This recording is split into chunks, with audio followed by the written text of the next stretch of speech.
Live, baby. Oh man, now I freeze up. Dude, what is up, man? I'm so excited about tonight. We're going to Yep. cover so much fun stuff. Let me just do the intro real quick and then we'll tell everybody who we are. All right? Yes. Yep. What we're going to cover tonight is a ton of fun stuff that has happened. So we're going to talk about new race car friends, which you guys know, love that phrase. We have a new race car friends video out there and new race car friends that are coming to help the channel. Sick Week Racers, what we found on Racing Junk, and we're going to visit with Lake Speed about used oil analysis and why that is even important to drag and drive cars and racers. So, welcome to the Drag and Drive Show, presented by our new race car friend, Summit Racing Equipment. Guys, I'm so excited to have them on board. This is going to be a lot of fun. My name is Mike Narks. You can call me Mr. Drag and Drive as I'm putting it down there in the bottom. You don't really have to call me that. Just call me with any information and news. I don't care what you want to do. I run dragandrive.com and the Drag and Drive Addiction Facebook page and all that stuff. So, Eric, tell them who you are and what you do.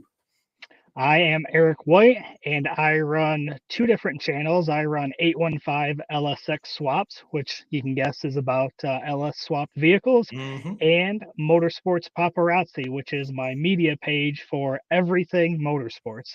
Yeah, dude, I'm excited about that. You're going to actually be at some events this summer for the Drag and Drive community. So that's going to really ignite your passion for Drag and Drive. And you're actually coming down to the circuit in Yes. April for that event. So we talked about hotel rooms and stuff like that. You and I probably aren't going to cuddle that weekend, but you're going to have some fun. I'm telling you, it's going to be a great weekend.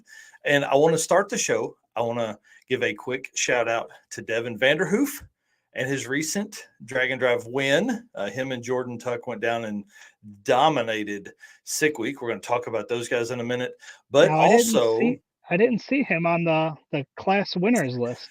well, so that's right. So with Jordan Tuck driving the car, Jordan actually populates the list. But Mm, new for 2023, we will have racer and co-pilot on our list that are coming out. I've got to get some more co-pilot names in the mix so I can start populating those lists, or it just looks like there's a lot of solo people.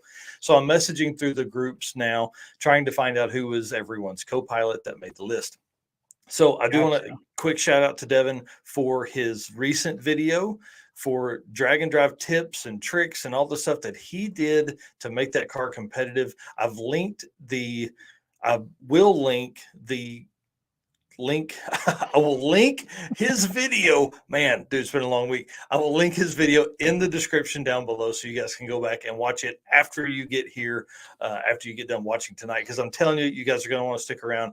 It's going to be absolutely crazy. If you haven't done it yet, as you come in here, please hit that like button, hit the share button. We would appreciate that. Let everybody know that we are on live. I see Andrew Nelson in here making comments saying, good evening, guys. Dude, I hope you're doing great. I hope you are recovering very quickly. I know you are a tough dude. So I know we'll see you back out there very, very soon. And if you guys haven't done it, Nivlac57 is their channel. Calvin did a big video the other day that kind of explains what happened and how his dad's doing, Andrew is doing, and all that kind of stuff. So anyways, go to that. Go watch that after you get done here. All right, dude. Let's jump into it. Should we tell them? Should we tell them about the new race car friend stuff? I think so. But Yeah. first, this Facebook user has stopped watching Lights Out to watch us. That's Wow. pretty impressive. Man, I was watching a little bit of Lights Out earlier as well, while we were making notes and all that kind of stuff. So, new race car friend. Yes, new race car friend, y'all. This has been some time in the making here, and I want to say thank you to everyone that's out there because you are the ones that made this possible. And now with Summit Racing Equipment coming on board, y'all, we're fixing to get busy. This allows so much opportunity. If you haven't seen the video, the live stream I did while I was down there on Monday, went to the Summit truck, met with Jim Greenleaf. We jumped on live to make the big announcement. It was a ton of fun. With them as race car friends, we're going to be able to bring you more event coverage because I'm going to be able to hire some folks that are at events. I'm going to be able to purchase some ticket or some pictures from photographers and things like that, which I'm actually reaching out to them this week, to all the photographers that were at Sick Week. We're going to bring you more live streams. Eric doesn't know that yet, but we're about to. That's really exciting. You guys know I love being on here, talking to you guys, keeping you guys updated on all the news and entertainment that goes on in this wild community we call Drag and Drive. We're going to visit more events. We're going to give Drag and Drive racers. This is probably one of my favorite things about this whole deal is the Drag and Drive Racer Awards. Now, we did the decals last year. We had a setup at PRI where I was running around trying to hand out the decals and stuff. We're actually, with this setup, we're going to do a full-on award show, closed room, come up, get your awards, pictures, all that kind of really cool stuff. So what we wanted to do last year, this year is going to be bigger and better because of Summit Racing. We can't thank them enough. So they are becoming the number one source for parts within the Drag and Drive community. And guys, I'm telling you, they're at these events. They race these events. Tommy Dupree and Jim Greenleaf both race. And I don't know if I have it or not yet. I should even say it. But last year when Jim was on the show, he was talking about a Camaro that he's finishing for himself. That was his first car. He's finishing it, and it is built for Drag and Drive. And maybe we'll see that car this year. I don't know. The plan was for them to bring it to Drag Week this last year and race it, but it wasn't done in time. So will we see them at Drag Week this year? And I don't know. I'm really excited about that. And then, within all of this, they also are now sponsors of our event that I host, the circuit, which we talked about a minute ago, that Eric's coming down to with Motorsports Paparazzi, Mocan Dragway, mid-April. I see Jay Blanchard over there in the comment section. Him and Brian Acton are coming down. Guys, I got a little bit of video from Sick Week of them, but they didn't finish as high as I figured they would. I figured they were fixing to take the whole win and everything. It was pretty wild. The 850 class at Sick Week was nuts, and I think we're only going to see it get tighter and tighter as more tuning understanding happens and these cars get more dialed in to that 850 number. So let's see. We talked about all of Jim and them coming on, y'all. It's really, this is a big deal. I'm really anxious and nervous about it, to be honest, 100% with you, because there is so much that comes with having a partner like Summit Racing that allows us to do. So there's so many things that are working behind the scenes to one, show them the love that they need for coming on and supporting us. So thank you to them. We will have Jim or Tommy on coming up, but they are at Lights Out this weekend, so we'll have them on in the next few weeks. So I think it's going to be huge for you, and dude, I don't think you have anything to be worried about. I mean, let's be honest, you're one of the hardest working, if not the hardest working person in Drag and Drive. So I'm excited. Well, I appreciate that, and we're taking a swing at it for sure. We are we're going to work, and the one thing about it is I don't know, it makes me work harder when we get a win like that. And all of our other sponsors, Molly and Racing Junk and Sweet Patina and Howard's Cams, all those folks coming on board only help fuel this fire. And guys, when people start getting behind us, the ball starts rolling and you end up with crazy stuff. So yeah, bring it on. I mean, last year was our first year to do anything. This year, now we got our feet under us. Look out. Yeah, that's what I'm saying. Think about where you were at this time last year and where you are today. It's incredible. Yeah. It's pretty funny. I wish that I could pull up Summit's, or not Summit, Instagram last year to see where we were on February 22nd, because I'm telling you, I think we had 200 or 300 followers. And obviously we have, more than 70,000 followers across all social media.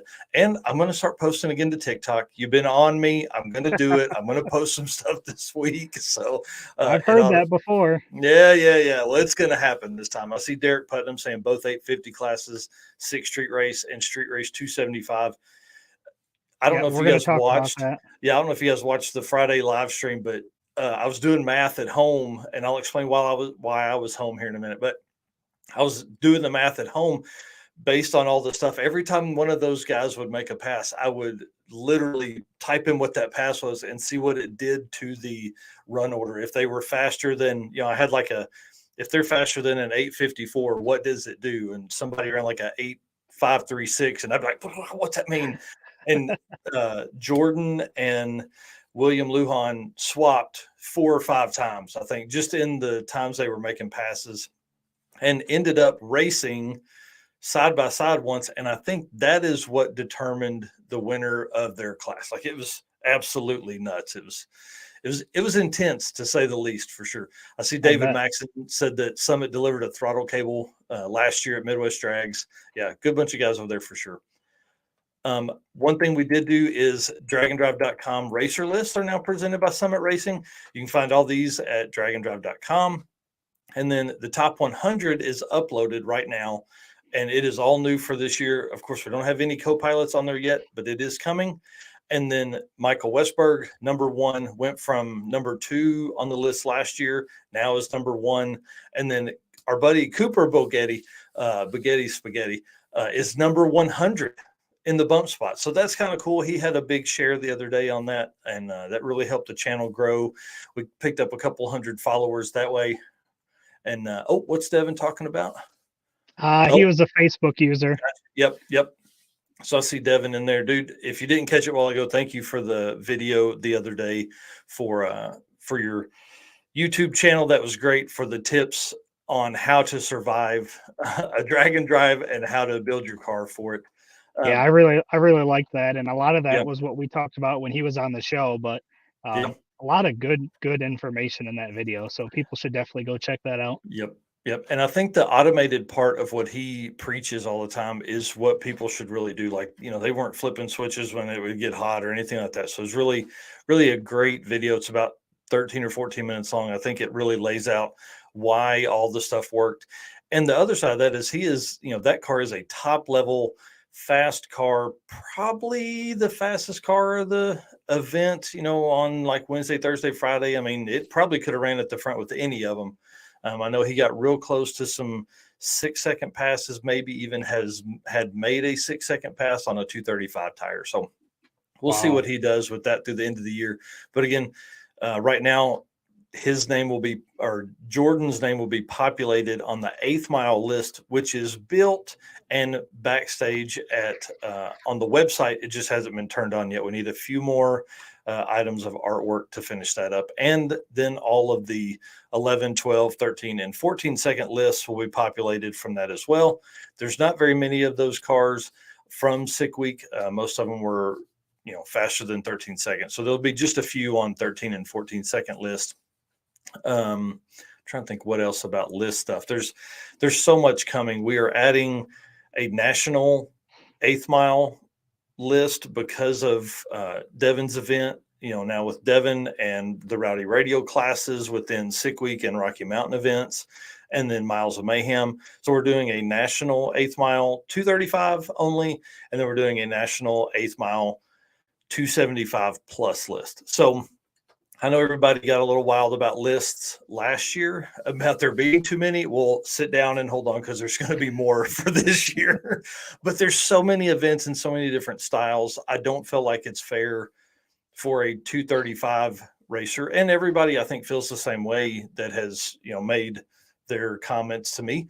But a 235 racer at a national event should not also be included with a big tire car at a regional event that's running 8th mile. So, I mean, it makes 100% sense. Just didn't want to deal with it that long. So we'll probably go to a top 25 style list for the 8th mile for those 4. So anyways, that was a lot. I feel like I just power slammed everybody with a ton of info. We got a Facebook user here that said Friday night was rough, but squeezed the win out. Yeah, that's probably William Lujan. Because it was wild to watch that at home. So I'll lay out a little bit of stuff of why we will bet right now that we stay fastest on the 8th mile list, no matter the tire. Yeah, guys, 460s, insane. 460, 46, 44 average ET across 5 days of racing at Sick Week. It was absolutely intense to watch that. And that car was really cool. I got to watch 2 days of racing while I was down there. I arrived Monday or Sunday evening at like midnight and drove to the track, slept in the van. Thank you to Jason Schaefer in the Chicken Coop Hot Rod for letting me borrow a sleeping bag that let me survive Sunday night. And then Monday ran around, tons of conversations, great conversations with everybody, tons of video. I mean, I think I took 300 and something videos. Wow. Monday night while at dinner with Matt Zelenko of Street to Strip Photography, got a call from my wife. My mother-in-law had a stroke about 10 days before I left, or sorry, 3 days before I left. We thought she was doing okay. Monday night, wife called, said, hey, she's not doing that great. Probably need to come home so I can take care of her. So drove to Tampa, got on the phone with the airlines, figured out how I could get home, where to turn the rental car in, all that kind of stuff. Luckily, a few people, Patrick Garrett at Roadrunner Media took Matt Zelenko with him. And so he had a ride for the week, which was great. The drag and drive community is wonderful people for sure. And so Matt went with him at the end of Tuesday, and I drove to Tampa airport and flew home and watched all of the racing from home all week. I still stayed away from work. I just sat here and edited videos and watched and tried to get notes made and things like that. But that has hindered some posting, I will say, because just we've been so busy with that, trying to figure out all the stuff that comes along with, medical difficulties with family members and things like that. So anyways, that's why I've been kind of out and about the last few days.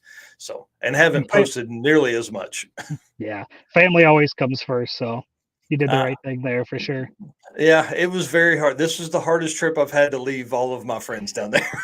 Yeah. Because it was really, Tuesday was just really getting rolling. And I stayed till about 4:00, which is the absolute latest I could stay, and hauled Butte over to the airport and then rolled out. Dan Chandler here saying it's crazy how that Mustang goes down the track, especially on those tires.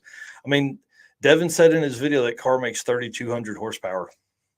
Yeah. So pretty wild. I see Bill Elkins in here too. I do have a question. Didn't Devin say he was going to be the first car down the track?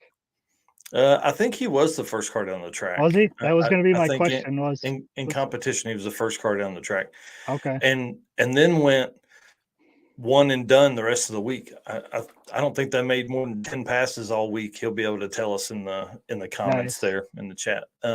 Rich said, leave the tires together so you can see the small tires, letting them hang.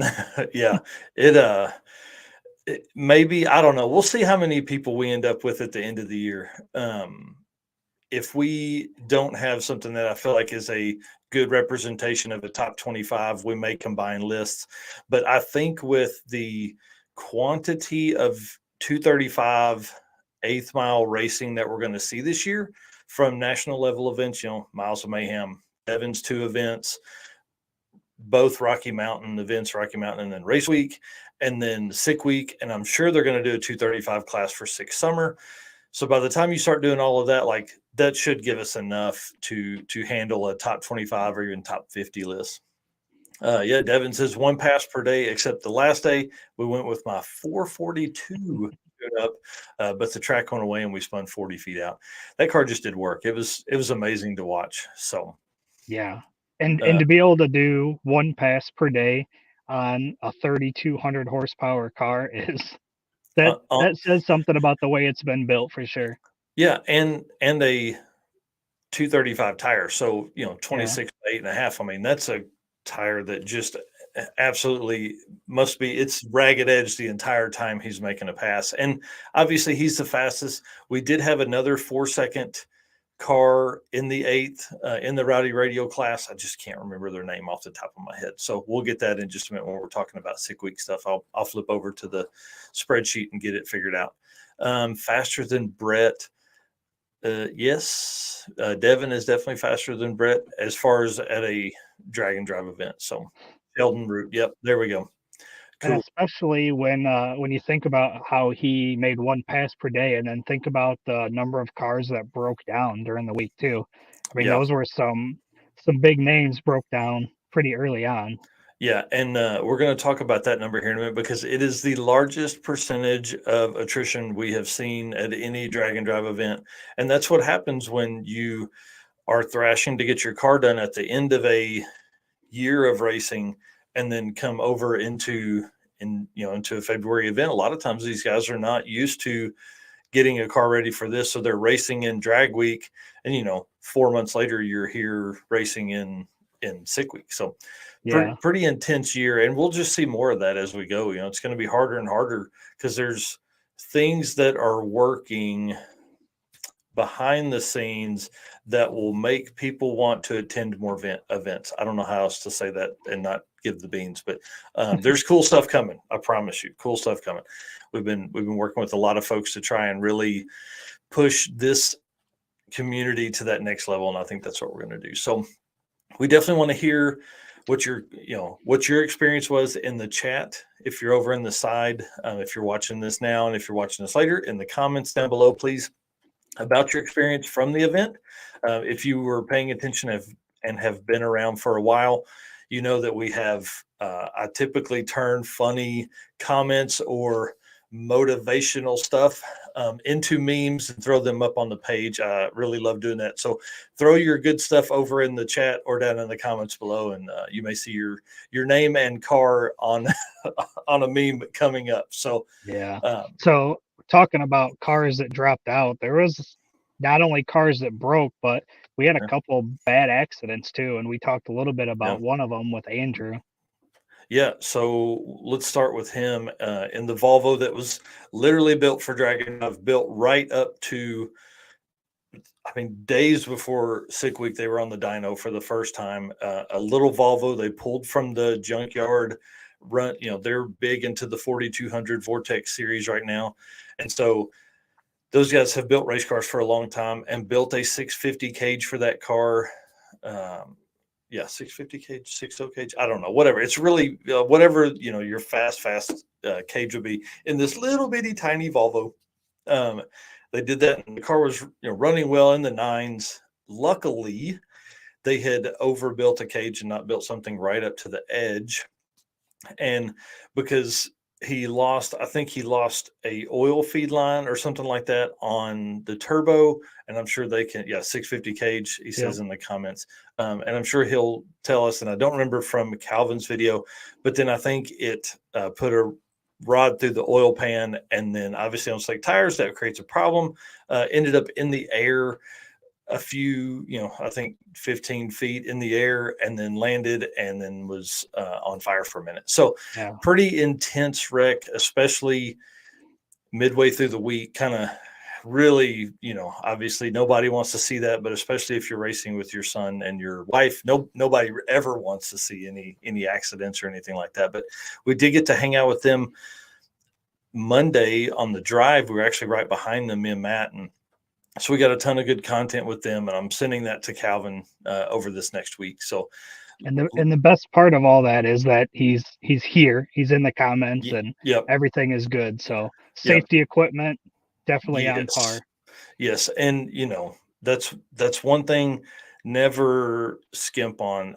With running the event that we do, I've had a few questions of, hey, my belts may not be up to par. Is that going to be okay? And I'm like, man, listen, I see Alan Murray talking about Brett in the 420s. I don't know if that's on a drag and drive. Maybe I missed that or something like that.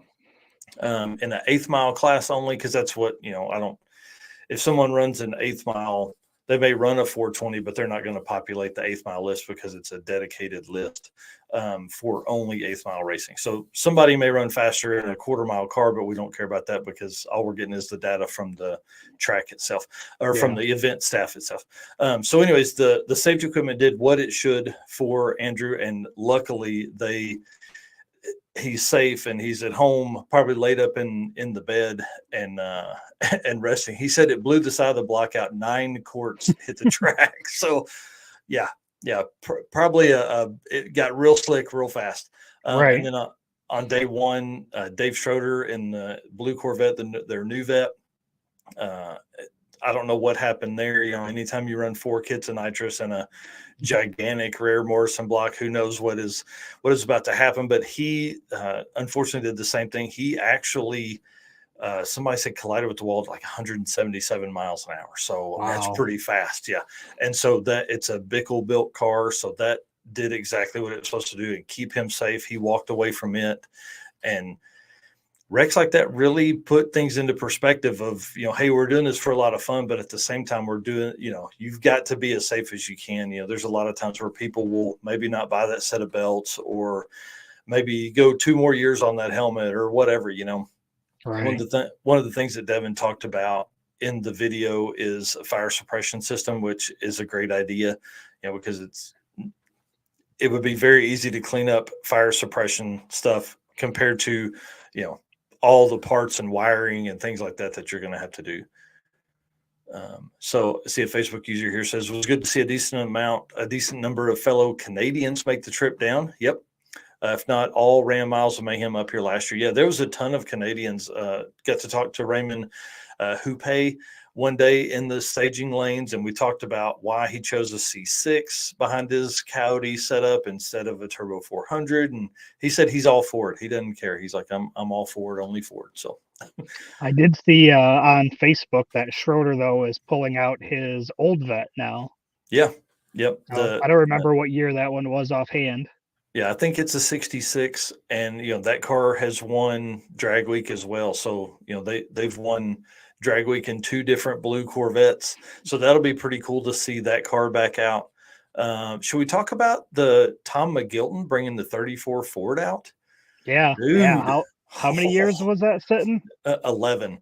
11 years. It had been 11 years since it had been at a drag and drive event. I'll say that, Okay. based on the research that I have, because he built the new car and he's like, I want to go 7s, and that car ran 9s. And it was so cool to see that, though, and know what I know now, and seeing that car and just watching, because I think it ended the week at like a 9.7, which is the fastest it had ever done.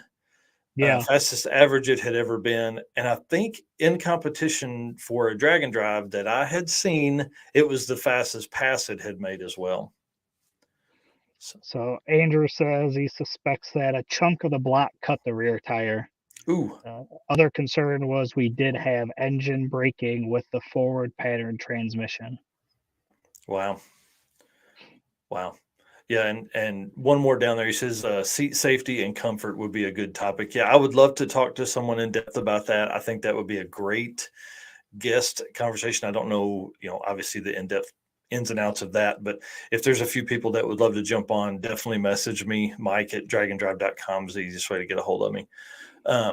And then Scott Z said he messaged with Schroeder. He likes 8th Mile for unlimited cars. I think it's a great idea.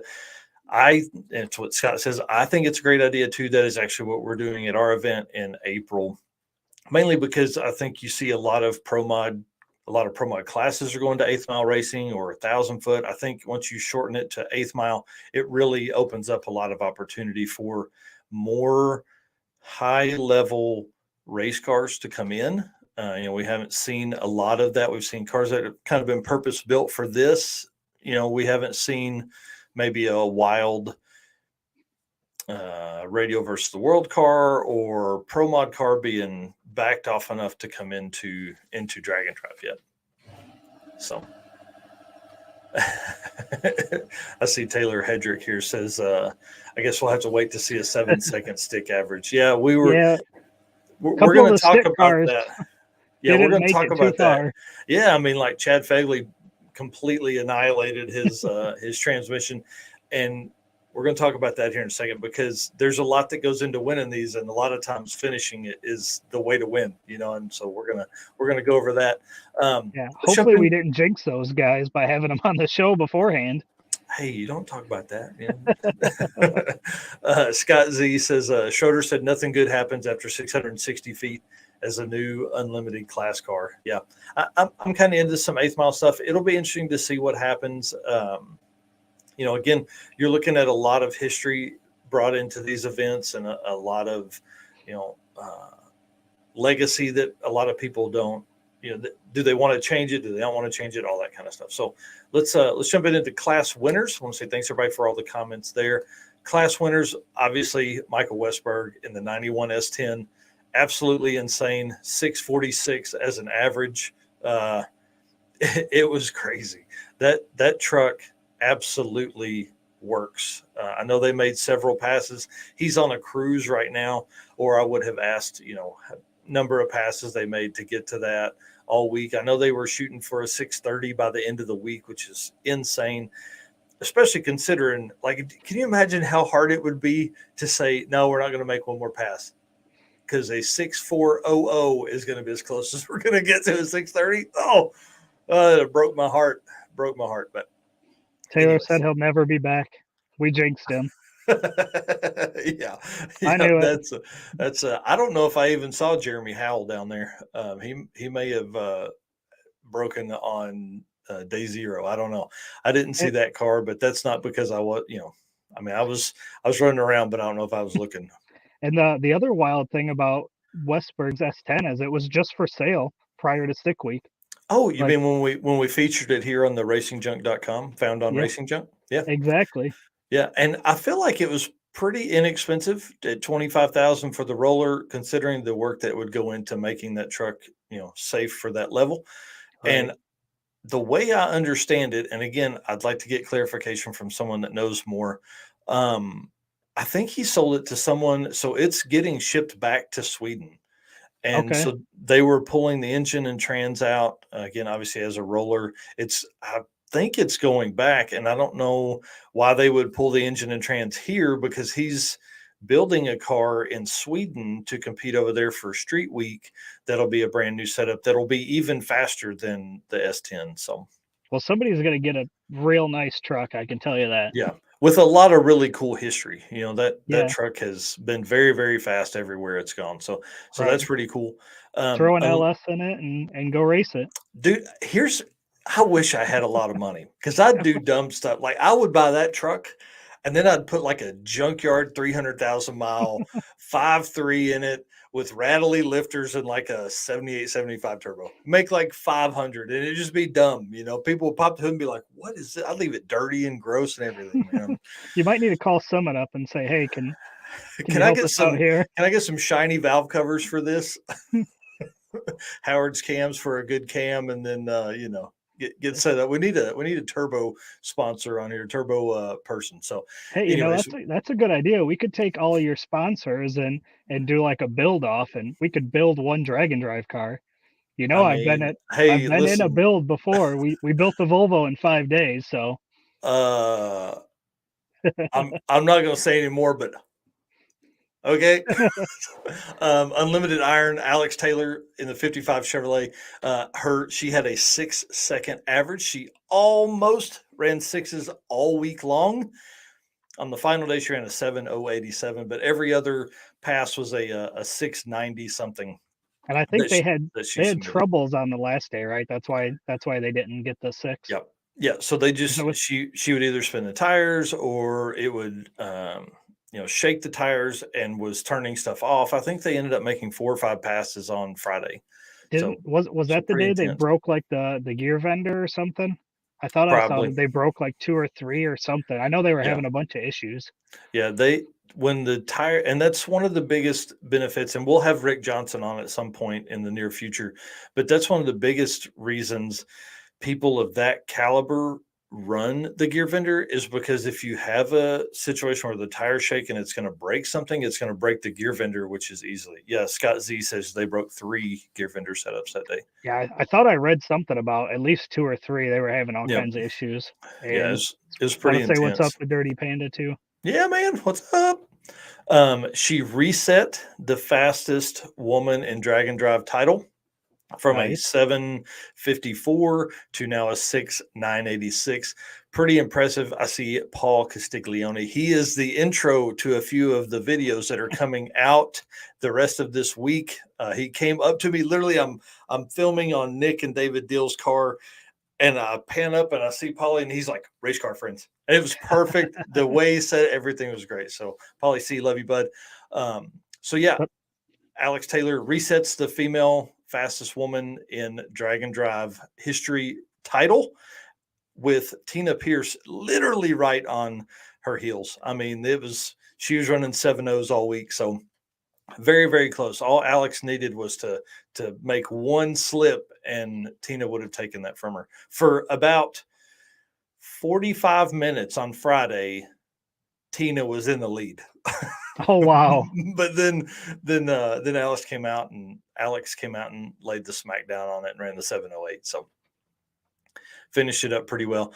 And then modified Brett LaSala won that with his 2012 Mustang. Car's absolutely gorgeous. And it is a radial tire record for a drag and drive event. So that's pretty cool with a 6,744 average. I mean, absolutely insane. So you have to think that's 4 cars with Stefan Gustafsson in the 6s.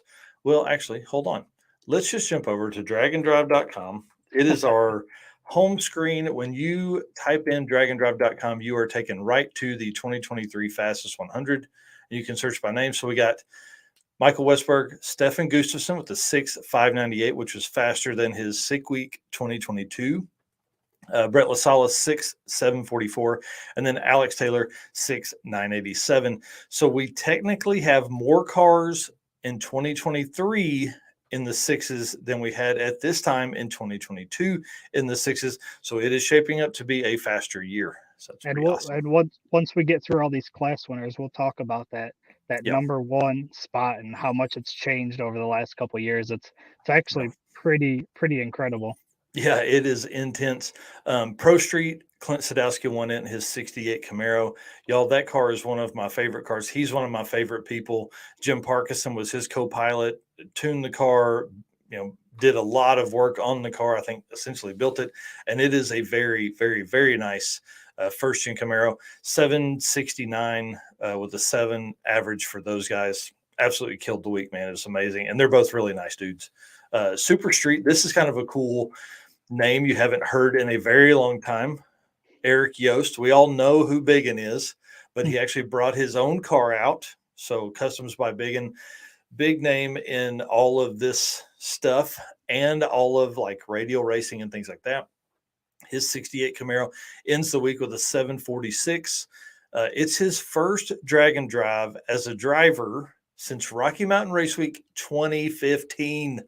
Wow. Absolutely insane. And at that point, he won Ultimate Radial at Rocky Mountain Race Week with an 8.513. I didn't see what car it was in. I don't think I have the cars for 2015 Rocky Mountain. Okay. So that was going to be my question, what car it was. Yep. So I'll reach out to Eric tomorrow and find out what he raced then, and maybe it's the same car. I don't know. That's the kind of nerdy stuff that I really would love to know, Do you know if that car is that a paint or a wrap on that car? It's a wrap.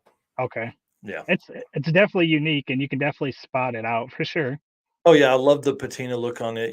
It's I wish it was real patina, because then we would get our another one of our sponsors, Sweet Patina, to send him over a care package. Maybe he needs to anyways. I don't know. We'll see. You go. Which is pretty cool, because you don't see too many 68 Camaros with patina on them. Wow. So I really like it. Most of the first gen Camaros you see are all nice paint jobs and everything. Yep. A Facebook user here says it is the same Camaro from 2015. That's pretty intense, man. That's really cool. Yeah. So that's awesome. I love when stuff like that comes about, because that car has had tons of upgrades to go from an 850 car to now a 746 average. So it ran faster than that. Dude, how about Mr. Rich Guido? I mean, dude is an animal. An round animal. Of applause. Yes. Chef's kiss. Golf clap. Man, listen, that dude's one of my favorite people ever. He's always really nice. He's always got a smile on his face, and he's having fun. Drove the car 7,000 miles, I think, something like that crazy. Yeah. Raced it. Wins stick shift for the second time. I don't know if anybody has been paying attention to his posts. We've been sharing a bunch lately, but every time they post, his dad was his co-pilot for this year and last year. They're both wearing orange helmets. I love it. It's absolutely amazing. So congratulations to him. And, Taylor Hedrick over here talking about he's a freaking gangster. Listen, there were so many supposed to be cars faster than Rich Guido going into that event. Rich ran his fastest pass ever on day 2 at Bradenton, which is really cool. I got all of that footage. I told Blaine from the very beginning, I'm like, dude, this is it. I feel it right here, And so yeah, it was pretty intense. That video is up on the channel right now of his fastest pass and Blaine's reaction to that and all that stuff. 3 cars, Taylor Hedrick. Well, the 3 dudes we had on here, Taylor, Jeremy Howell, and Chad Fegley, were all supposed to be faster than Rich Guido and set a new 7-second record and all that kind of stuff for drag and drive stick shift. But sadly, those dudes, when you're on the boil like that, dude, it's hard to get there. See, I see Steven Narks, my little brother, coming in here. He's a stick shift racer. He's got a bunch of upgrades done to the MG. Oh, hey, here we go. Trevor Hawkins says, Rich is the reason I'm going to run G-Force in my car. Yeah, best testament possible for him. I mean, really, It is. He drives that car all the time. There were so many people that spotted Rich on the way home that they literally, it was just him blasting past people. And he was far enough ahead, you could tell he was running 15 or 20 miles an hour faster, and he flew past them, and they pulled their phone out and then snapped a picture because he'd be like, 30 cars in front of him. So it was pretty awesome. He should definitely be like, kind of like they're mentioned here, the best testament possible. He needs to be like a spokesperson for some companies. Yeah, that's for sure. And get that man some sponsors. Right. I can't remember who he uses for clutch, but I think it's Black Magic. He talks about it on him and Bill Armstrong, another big stick shift racer, host a podcast called the Clutch Burners podcast on YouTube, run by Stick Shift Nation. Super great deal if you want to really dive into the stick shift drag racing world. They have great guests and all that kind of stuff. So, and yeah, he had Blaine with him. I see Dirty Panda talking about he had Blaine with him. David Maxon, what? We'll get you. Steven's beard is definitely cooler than mine, and he probably is better looking. He's skinnier than I am for sure. So you want to talk about the NA Pro Street? So let me ask you this from the outside in, because you made the notes for today. I appreciate you doing that, putting all the class winners in here. You had naturally aspirated winner in here, and you had James McIntyre. Mm-hmm. Now, if you are on the outside looking in, that is true. He did win overall naturally aspirated, but there are actually 3 classes broken down within the naturally aspirated groupings. There's Pro Street, there's modified, and then something else. I don't know. I don't remember the other one because I didn't put it in here, but James McIntyre won in a Pro Street in his 68 Camaro. Haven't we? That's a few 68 Camaros that have won, right? Yeah, I think so. So what you're saying is people should jump over to that's 3 now. Yeah. People should jump over to racingjunk.com and maybe look for 68 Camaros if they want to come out and win. I mean, don't give my secret away yet. So he won it 7.834 average, new NA record, new naturally aspirated record for drag and drive. And then Jason Tabscott won the naturally aspirated modified with a 70 Camaro with it, which is his average was 8.596. It is the new naturally aspirated small block record.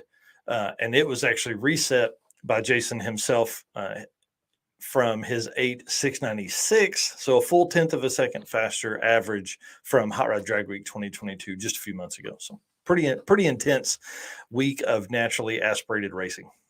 Right. Those are some impressive numbers too. I mean, dude, NA cars. Yeah, I mean, you think about that. There's not boosted LS cars running that kind of power, and for Tabscott, he's got a Gen 1 small block in it. Now, James' setup is a little different. Doc McIntyre's is a little different. It's a huge, gigantic. Somebody will correct me, but I think it's a Sonny's Hemi setup. It's a wild car, and I would love to have Doc and Jeff on at some point in the future because their level of valve train knowledge is pretty intense, and I think we could really teach some people a lot of that stuff. Same with Jason and Amanda Tabscott. Their thought process going into the build is pretty awesome. And then one other shout out I do want to give to Jerry and Matt Sweet. They took second place in NA Pro Street in their Nova, like a Disco Nova 78 or 9, I think, something like that. Love the backstory to that car. And then those guys, I think, ended with like an 850, which was their fastest pass that they had ever made in that car. So a lot of work went into getting these cars to this level, and then they came out 6 week and just laid it down. So it'll be fun to see how much faster people get throughout the year. Right. This says it's not a Sonny's Motors, it's a 709 Goodwin motor. That's right. Yep, good one. Sorry. Yep. There you go. Sorry about that. That's why I love the community, man. They're going to keep us right here. That is right. coming in an article that I'm writing about NA stuff for this year, which is really cool. Rowdy Radials, Jordan Tuck, obviously in the 93 Mustang with a 4.644 average. We talked about Devin and those guys earlier. It is the first 8th mile class for Sick Week, which I think we're going to, again, see some of that for Sick Summer. And we're going to see other events adopt an 8th mile setup. Now, Rowdy Radials is a 235 only 8th mile class. So, and obviously, like we talked earlier, they reset the 8th mile average and pass fastest time in drag and drive history. Say that 11 times fast. Right. So pretty crazy car. I love that. And obviously you can go find that on the Devin Vanderhoof YouTube channel. Dude, why don't you run these next few and I'll tap in with some stats because the next one's pretty cool. All right. I will try not to mess up names here. I have no promises there. That's why I gave it to you. We got Sick Freaks up next, and that was won by Tony Nimchek with 95 Eclipse. That was an 8.760, and it looks like that was a repeat win for him for Sick Week or for Sick Freaks. Yeah, and he actually did an entire walk around of his trailer and the car with us. I'm editing that video as well. So pretty cool for him to win 2 times in a row. That is a 4G63 all-wheel drive setup with a gigantic turbo on it. So, I mean, I'm impressed that a 4G63 lasted long enough to make a pass like that. Next, we got Street Race 275, and that was William Lawan in a 90 Mustang. Lujan. Yep. See, I told you I would screw it up. 90 Mustang. It's 8.542. And he finished second at Sick Week 2022. Yeah. And first at Race Week with an 8.510 average. Yeah, pretty intense. Oh no, that was Aaron Schaefer. Yep. See what happens? You've moved ahead on the notes. Sorry, I was running through them pretty fast here. So this year for Sick Week, they had Street Race 275, and then they had Sick Street Race, which was limited to an 11.5-inch wide tire. I truly don't know why they had the 2 classes. They were both limited to 850. They were both 850 classes. I'm sure somebody can come in and explain it. But the William Lujan and Jordan Boudreau battle was absolutely intense. We talked about that a little bit earlier. Yeah, and we'll get down to that a little bit here in a second too, with how close those were. Oh man, it was crazy. Sick Street Race. Aaron Schaefer literally told me earlier in the year he was coming out. His car was dialed. He was going to win that class, and he did. 98 Camaro. It's silverback SS on Instagram. He won it with an 8.5106. Second at Sick Week 2022. He took first at Race Week 2022 with an 8.5105 average. So he's literally won 10 thousandths faster average than what he was. So that's crazy. It was nuts. Jay Blanchard said that there's less limitations in 275 street. So makes sense. That class was as intense as the Street Race 275 because it was between Aaron Schaefer and Dustin Trance. So that's a full story I'm writing as well. Those guys made pass after pass after pass on Friday, trying to lock in the win. It was really cool. About 2 hours before the lanes closed, I mean, I'm doing all this math for Derek and Adam, and I'm like, oh man, these guys would make passes and stuff. And then it got to a point where Dustin couldn't win no matter if he ran an 8.500. So pretty intense. Wow. Yep. Pretty wild there. Pro DYO, Nicholas Decimine. The Sick LTD is his Instagram, Sick_LTD on Instagram. You guys got to go follow him. Pro DYO is faster than 10 seconds, but you are working for the most consistent, or sorry, you're working for the smallest spread across the week. This And is that's where from it's, your quickest to your slowest pass for the week. yep. And you've got to turn in one a day, obviously. Nick's spread was 0.034 across 5 days, 4 different tracks, pretty intense. His fastest pass of the week that he turned in was a 9.262. Slowest was a 9.296. So literally 0.034. The coolest thing about the DYO class, and I think we're going to see more of that as we go, is it allows a car that maybe isn't an index car. So if you look at some of the other events, you have like a 10-second index. Well, so does Nick then slow down his car to run 10-0s? So how do you're used to running it all out. Now you've got to run it and be so conservative to try and make it to a 10-0. Do you let off at 1,000 foot and let it coast, things like Right. that. So I really like this DYO setup. I'm talking to a few other events. We're doing the same deal at my event in April. That way, a car that runs 1230s can run 1230s all week and be as competitive as somebody that runs 930s like this guy. DYO was won by Wilfred Blanco in a 2016 Mustang with a 0.046 spread. So, I mean, think about this. These are guys that are really fast, that literally he ran a 10.054 as his fastest and 10.058 as his slowest. Like, Yeah, that's or wild. turned in, I guess is probably the better way to say that. So, Yeah, that's super cool though. It's to yeah, be able to get them that close, which I think you've mentioned this before, but that's going to allow a lot more bracket racers to kind yeah. of find their way into drag and drives, which will be cool. Yep, I think that's our next big growth area, is to bring bracket racers in, and classes like this DYO stuff will do that, and index racing and things like that, because those guys can dial that car in because they race a bracket every weekend. And so being the most consistent is the way to win this, and there's a lot of big money bracket cars that are built every year. So we'd sure love to have a few of those maybe over here in Drag and Drive for sure. Right. So we got what, 3 more classes here? We've Yep. got Beatles, which was won by James Holt, Hmm. in his Carmen Gia, which he ran an 11.654. Yeah, this whole car is so fun. It's a turbo. It's a actual VW engine, and his joke is that everybody that he shows the car to says, "Well, a Porsche motor will fit right in there." So he kind of went TikTok viral on our TikTok channel.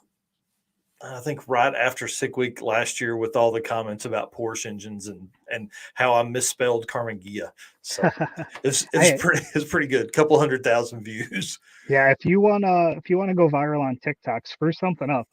Oh, dude, I That'll love it. do it. Yeah, people will immediately tell you what you did wrong. So Yeah, we're I good. have a video block honing, and everybody was like, "Oh my god, you're doing it wrong." Yep, yep, It was yeah. That wild. that's a good one. That's a good one. All right, we got hot rod class next, which was Larry West with his 41 Willys, and that was a 10.033 average. Wow. Jay Blanchard said that Aaron Schaefer's spread was 0.024, just for reference. Wow. And what was his pass? He was the one that won street race, 6 street race, with a Okay, 85106 that's average for right. this year. Yeah. Wow. Wow. That's pretty intense, dude. And then Gasser class, this Robert Levins in a 65 Chevy 2. This car was really a cool car. It was like, it had paint on the side, like it had, it was kind of an old school setup. It was really neat. Yeah, Jay Blanchard said here, managed 8500 to 8524 was his slowest pass submitted for Aaron Schaefer. So Okay. yeah, Jordan Boudreau says Aaron was surgical.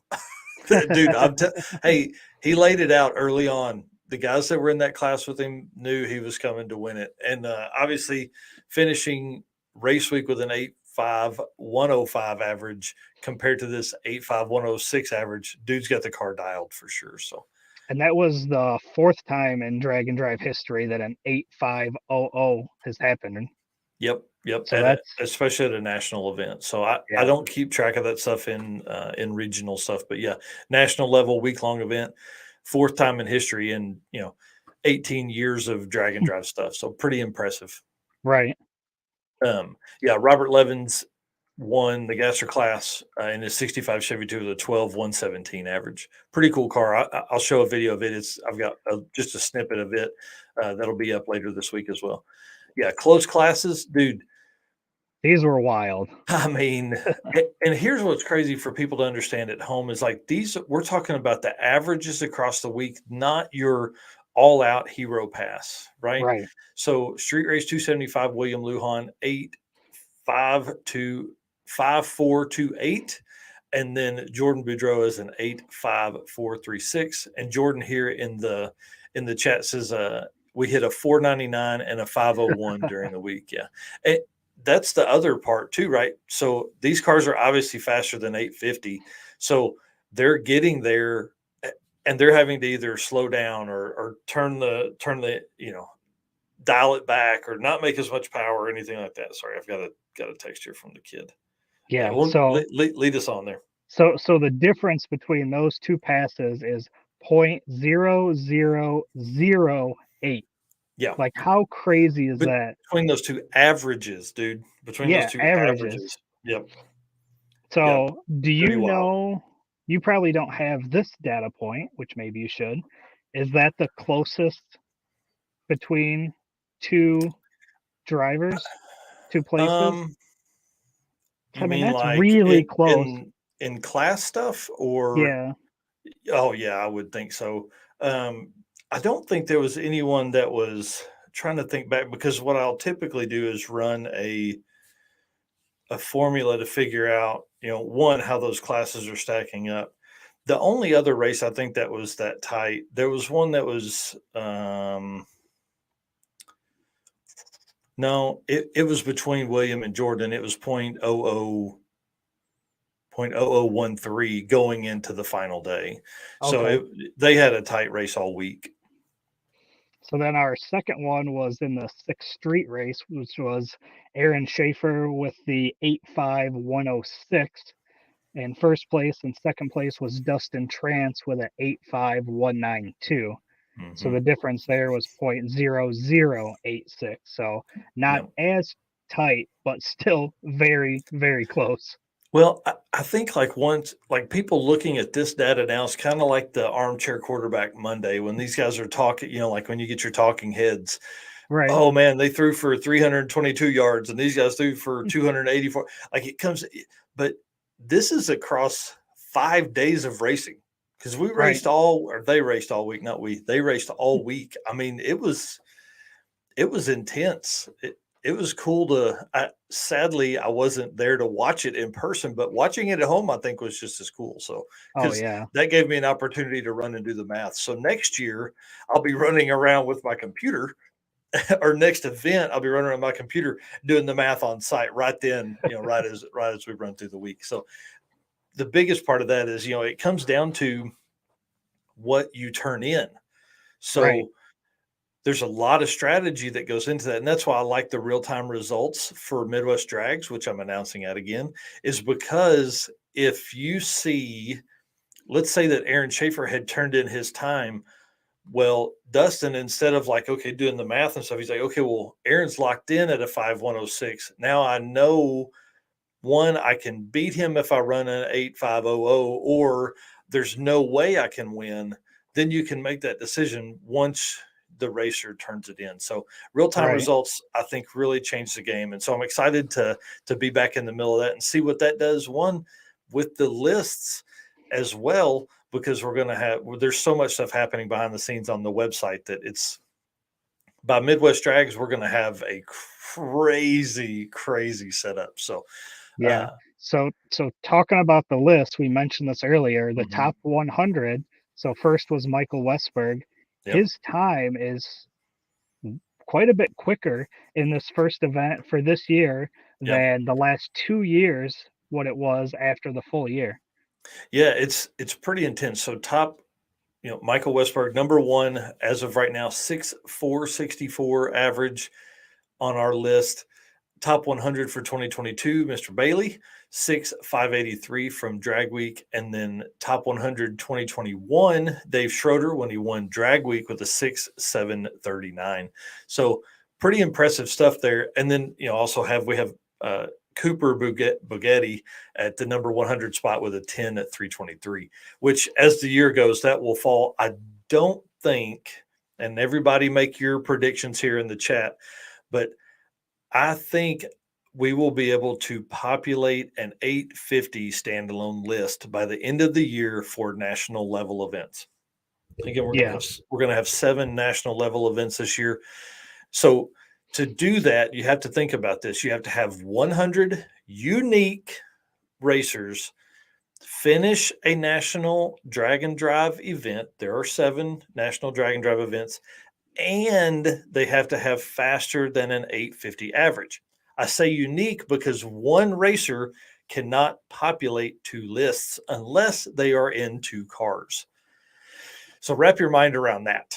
So are there 100 drag and drive racers with an 849 or faster average?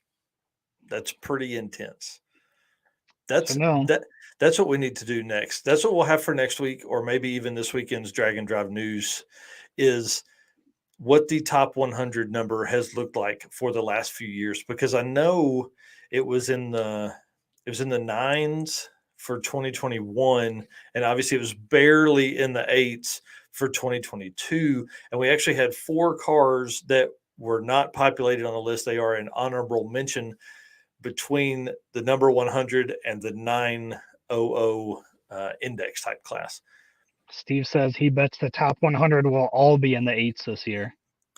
Oh yeah, for sure. I mean, well, we had top 100 in the 8s last year, so it's going to be really intense. If we don't have cars faster than Aaron Schaefer or faster than an 8,499 average for the top 100, we will not create a top 25 850 list. So keep that in mind, guys. Get these things turned out. So do you think that Westberg's 6464 will stay the number 1 through the whole year? No, I really think Bailey, he had a real opportunity, ran a couple 6.0s at Drag Week, and with not completing or DNFing at Sick Week, I think he's going to come back and really attempt Drag Week very hard. If he had ran like a 660 instead of a 680 on day 4 at Drag Week, he would have technically been in the 640s. Okay. So if he can string together some 6.0s for 3 days and have an off day, maybe, I think Westberg is going to be up there most of the year, though, for sure. Because you mentioned it, it's not the fastest car that's going to be up there. It's going to be whatever one stays together. Yeah, I mean that's 100%. And that's why Westberg chooses an LS. Will someone do me a favor and tag Jason Hurley and see if we can get him talking in here as well? So Craig Ridnour and Paul Castiglione are talking about NA list. I do have a full NA list for Hot Rod Drag Week historical. I haven't updated for 2022, and I apologize. I will be building an NA list for this year for sure for you guys. Those cars will populate the top 100 or 9 or 10, 11 second, but I'll probably just do a top 25 because by the time you get to the 25th NA car, you're in the 10s. So last NA list is coming. So last interesting fact here that we hit on every other one, but Bob Hess Jr. wins fastest car of the week without a trailer. Dude's an animal.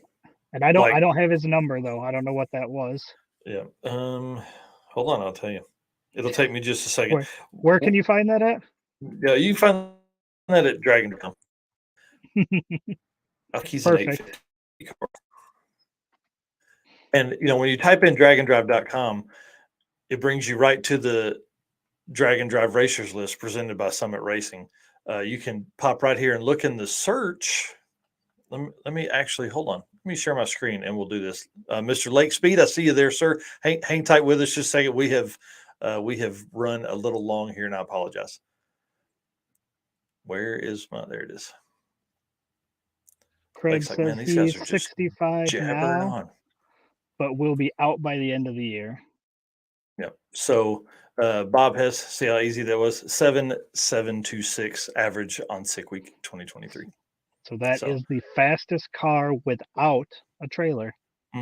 That'll be some other interesting stuff we'll calculate throughout the year as well. So yeah, so that runs us through all of our interesting facts about that. Again, I have a huge write-up coming for all of that stuff.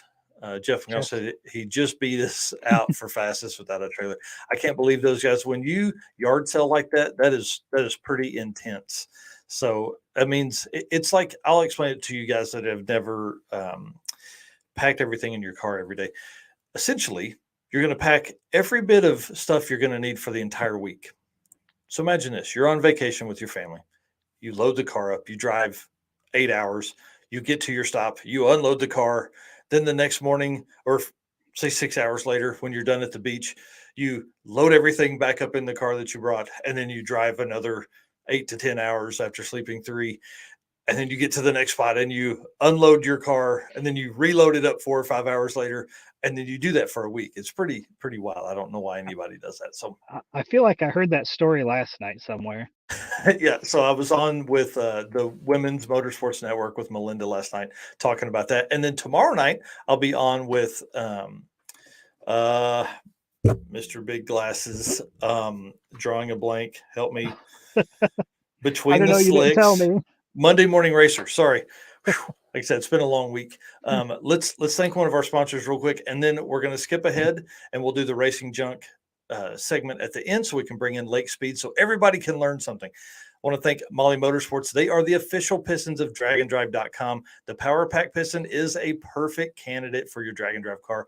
Molly is a team that not only supports the community, but also races with us, like product manager Eric Grillo, who races a 10-second stick shift. That's right, Nova at Hot Rod Drag Week that he has had since almost high school. And he has competed in Rocky Mountain Race Week in his long bed C10 truck. Visit Molly Motorsports for the most recent line of products. All right, guys, I hope you're ready for this. This is, I'm going to bring him in and I'm going to embarrass him because. All right. So bring it on, Mr. Lake Speed, I want to say thank you for coming on. This is a big win for us because I think what you do can help a lot of these folks, but you're going to have to dumb it down for us, man. Listen, you're probably one of the smartest people I've ever listened to. I've been listening to podcasts of yours. We started this entire conversation because of your Engine Performance Expo. That kind of kicked all of this off. And I think since the Engine Performance Expo, I've listened to, 20 podcasts and some live streams, and I've been all over your channel and stuff like that.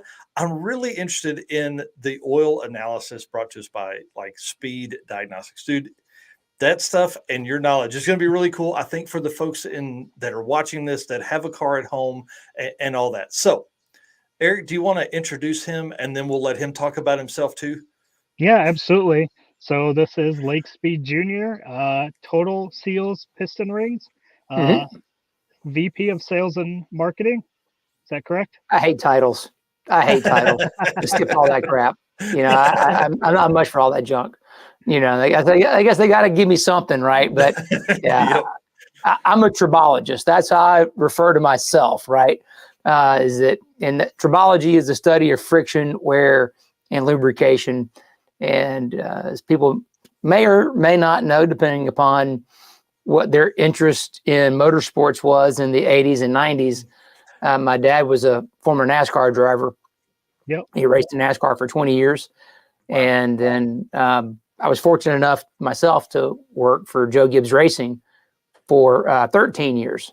And Mark Cronquist, who's the head engine guy, was my boss. In fact, one of those camshafts back in the background there is a Toyota camshaft out of one of the Toyota Cup motors from Daytona, and I got some DLC coated lifters in here from Charlotte, and those kind of trinkets and stuff. That's what I find enjoying. But to be honest, hey, listen. So we all were talking about Bailey and everything, and it is insane how fast these drag and drive cars are. I remember when Drag Week came through Concord, North Carolina, and they ran at the ZMAX track. Because this is where I live. I live in Concord, North Carolina. That's where I am right now. Nice. And I remember we had to go over to Bristol. So I was there at Charlotte in the morning. I think he went like 670 or something. It was like stupid. Like it was like as fast or almost as fast as a pro stock car in Charlotte. And then the son of a gun drives the thing to Bristol in a downpour. Yeah. I'm like, are you kidding me? Yeah. What the hell is this? Yeah. This is cool. Like, all these guys at Total Seal, Hartford is a pro stock racer, and all these guys are pro stock guys and all that. But and my buddy Kevin Studecker, Hollywood and the Wagon of Doom, I've ridden in it. It's pretty damn cool. He's done Drag Week and all that. I could see myself doing this maybe at some point. Bring it on. Let's go. Let's go. I mean, this is cool stuff. I like this. I've done Power Tour. That's boring. It's a rolling car show, man. Let's go race something. Yeah. I'm into this deal. And by the way, those Mala Power Pack pistons, that you got to have them, man. We actually have some 4032 shelf Power Pack pistons in that Engine Performance Expo LS. Wow. Thing makes 1,300 horsepower on 20 pounds of boost. Let's go. With shelf pistons. Shelf pistons. Now, we did upgrade the rings. We got our gas ported rings in it, and that is a big deal, right? Because a lot of the shelf pistons don't have gas ports in them. And with the gas ported ring, now you get all the benefits of gas porting, plus you don't have to worry about the cylinder bores getting worn out. Because the gas ports in the piston are always pushing the same part of the bore, so they tend to wear out a little bit faster, and they can carbon up. With a gas ported ring, it's always spinning around. That way, it's not wearing the same thing out, so it lasts longer. So, really, a great piston ring combination for the drag and drive crowd, because you got to do miles. I mean, right. I think that's what separates this from most everything else. Is these guys, a pro stock car is going to, drive 300 miles a year if they race 20 times. These cars are going to drive 1,000 miles in a week and race every day. So pretty intense. And who knows what they're going to come up. You're talking about Bailey in 1.0 driving through a torrential downpour. This last year they had at Southeast Street Meet, which is an 8th mile event in the Carolinas, pretty close to you. Be a good one for you to get in. They rode in a hurricane. So they had 2 straight days of rain just driving around. So pretty intense. So kind of give us just a little bit. One, we want people to know where to find you. I found you on all the podcasts and stuff like that in your YouTube channel. So you got to tell them what the name of all those. Okay. And then kind of a little bit of history about how you get to where you're at right now and why that jazzes you up. Sure. So the best way to kind of follow what we're doing, obviously I work for Total Seal, totalseal.com. That one's pretty easy to do. Most people know who Total Seal is. The other part of it that we're going to kind of get into tonight, the technical side, is Speed Diagnostic. Now it's spelled really weird. So it's speed like normal, but then it's IAGNOSTIX.com. So Speed Diagnostics, and that's oil analysis. And that really goes back to my time at Joe Gibbs Racing. So I'm going to roll back the clock here, and we'll tell a little bit of a story. So from 1992 through 1998, Joe Gibbs Racing had an associate sponsorship from Shell. Mm-hmm. And during that time, we used this called their Motorsports Blend Oil. That we got it in 55-gallon drums. It came out of some research facility in Texas, and life was good. We didn't have any issues. Little fun fact for people who happen to be Tony Stewart fans: Home Depot was not going to be Tony Stewart's sponsor. It was going to be Shell. Now he was driving the Shell Busch Series car, and then in '99 was Tony's rookie year. It was going to be the Shell Cup car. But in the middle of 1998, oil prices had tanked, and Shell called us up, said, "Nope, we're not going to do this. We have to cut marketing." Wow. Fortunately, there's a guy named Bob Nardelli, Home Depot. They were looking to get into NASCAR, and marriage made in heaven. They stepped right into the 20-car deal, and it became the Home Depot thing, and it was great. The only problem for Joe Gibbs Racing was in 1999, we didn't have the Motorsports blend oil anymore, because if Shell Corporate didn't give you a check, you couldn't get it. And Home Depot didn't have Motorsports blend oil. They had cracker station on the shelf, but that wasn't cutting it. We actually lost, I forget how many engines in the shop. It was a lot in the shop. Couldn't get engines off the dyno, just using off-the-shelf motor oil. Now, the crazy thing is this. I remember, like a year or two before that, working at one of the other NASCAR teams, going to the Kmart in Port Orange, Florida, outside of Daytona, and buying every quart of Mobil 1 they had in the shelf and putting in the engine and running it and not having any problems. So we did. Wow. Yeah. And that was like 98 that was happening, okay? So here we are, just a year or so later, the Gibbs guys are like blowing up engines left and right when we had to go do all this crazy stuff to try to get through the season. In fact, Bobby Labonte finished second in the championship that year because we had two blown up engines in the race. Both of them were due to failed lifters because of the zinc in the oil. This is literally where the whole zinc in motor oil thing came from, was right then and there, because that's right when the API, which is the American Petroleum Institute, the people that make the little donut in the back of the bottle, they had changed the zinc levels in the oil. So off-the-shelf stuff didn't work anymore. Now, fortunately, we were a GM team, and GM had this thing called key partners. So they made, Hendrick and Childress and Gibbs and all these guys get together once a month. And the whole thing was you didn't give away any speed secrets. But GM's whole thing was, hey, to finish first you must finish. If anyone's having a durability problem, it's incumbent on everybody else to help them if you have an answer. So Mark Cronquist, our head engine guy, shows up at one of these GM key partner meetings, and he's talking about the flat tappet lifter deal and all this. And one of the guys from Childress is like, hey, what are you using for oil? And Mark Thomas said, you got to call Lubrizol. We're like, who? Luber what? And they're like, no, you got to call this company Lubrizol. We had the same problem with the stuff from 76. They made some change. And the 76 guys, they said they couldn't fix it. They buy all their additives from some company called Lubrizol. And then they worked with us and they fixed it. Okay. So this is the craziest stuff, man. When this first happened, I was like, are you kidding me? I can't even believe this is real. Think of every brand of oil you've ever seen advertised in your life. It's hundreds at least, right? Oh, yeah. Yeah. Maybe more. There's only 4 companies on the entire planet that make the additives that go into every brand of fuel and every brand of oil. Wow. That's pretty And refineries don't make finished oil. They make base oil. Wow. And not every refinery even makes base oil. Most of them just make gasoline and diesel and that kind of stuff.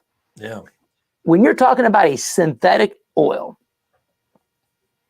there's only about 5 sources in North America for synthetic base oil. Wow. And 4 companies that make the additives. That's it. And none of them are household names. Lubrizol, Afton, Ornite, and Infinium are the 4 companies. Wow. That's intense, man. It's crazy. Yeah. So we were fortunate at Gibbs that Home Depot, FedEx, M&M's never cared how much money we spent on oil. So they're like, we just were make these motors survive. Yeah, they didn't give a damn. Man, I'm literally looking at an article up here from the Wall Street Journal. I think that was 2009 that I got quoted in the headlines, 10 million just for motor oil. And the reason that came up is because we figured it up. In about an 8-year period, we spent almost $10 million just on testing and development and supply of engine oil for the NASCAR team. 10 million. Wow. Man, that is crazy. That is crazy. Yeah, it was kind of nuts. So we worked with Lubrizol during that time. I mean, these crazy PhD guys, because you're saying I'm smart, dude, I'm a dummy.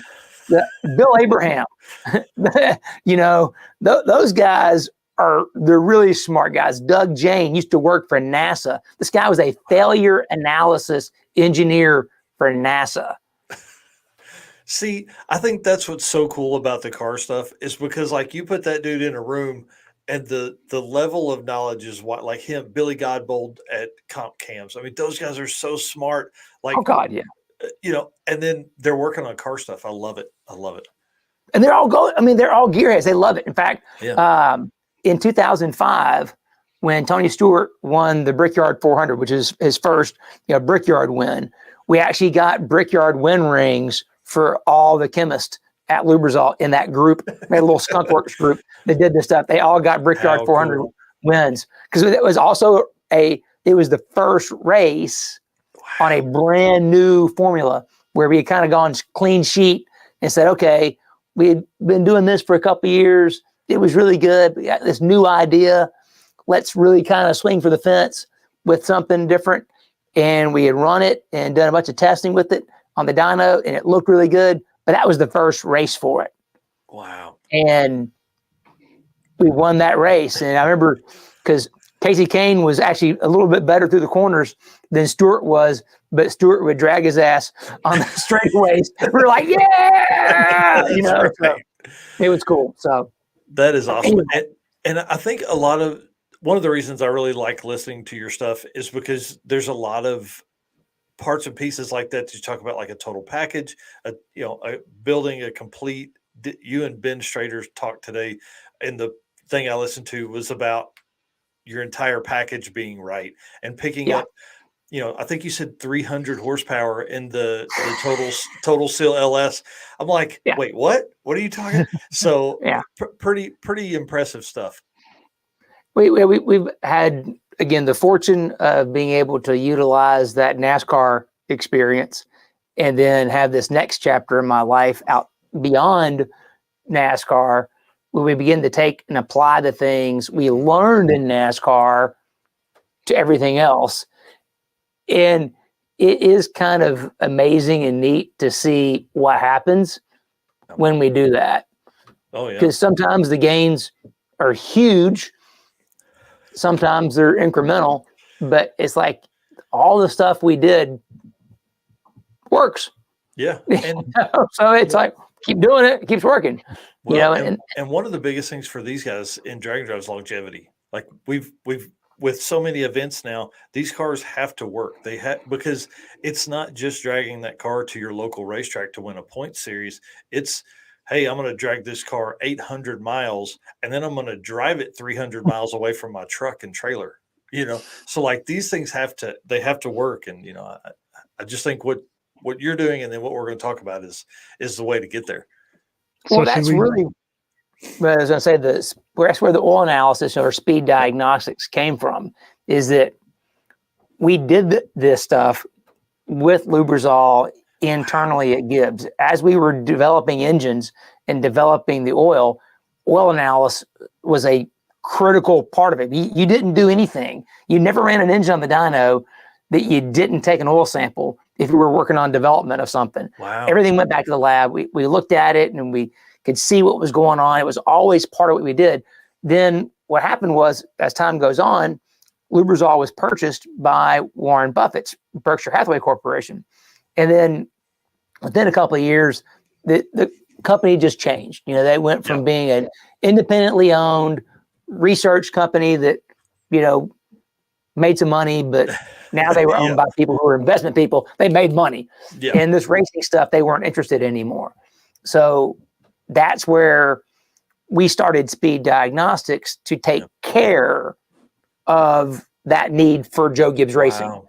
Even though, so it wasn't there at our supply partner anymore, we still needed that same level of detail. Yeah. So that's where, I went and made sure, okay, do we have the right equipment? We have a lab, we have technicians, we have the people that can do all that work. And we were fortunate that we also had a great partnership at the time with Timken Bearing.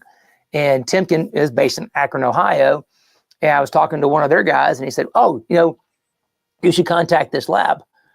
They do work for us because, they have an internal lab at Timken, but if they're doing some evaluation for a customer, there's a problem in the field, you got to have an independent third-party evaluation. So they said, that's who we use. Go to them. I'm like, okay, good enough for you guys, good enough for me.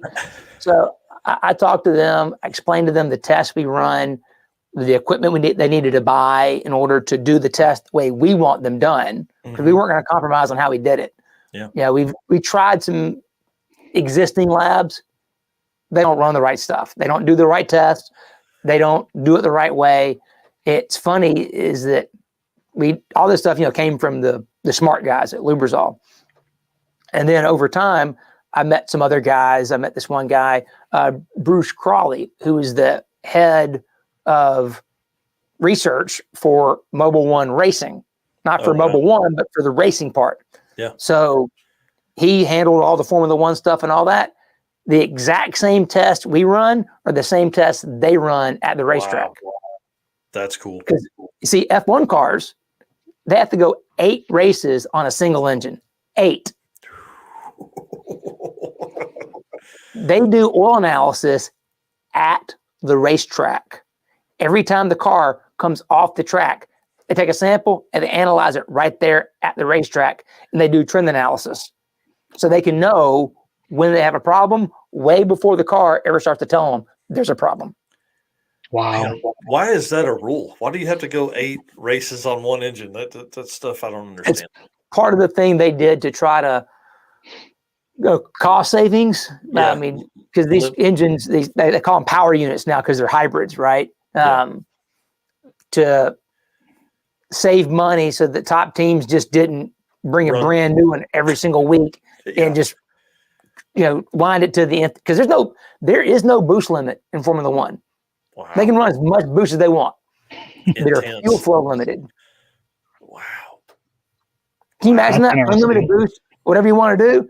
I mean, if they didn't make them run 8 races, they would be one race wonders, and that'd be it. Be popping literally on the finish line every time they go. Yeah.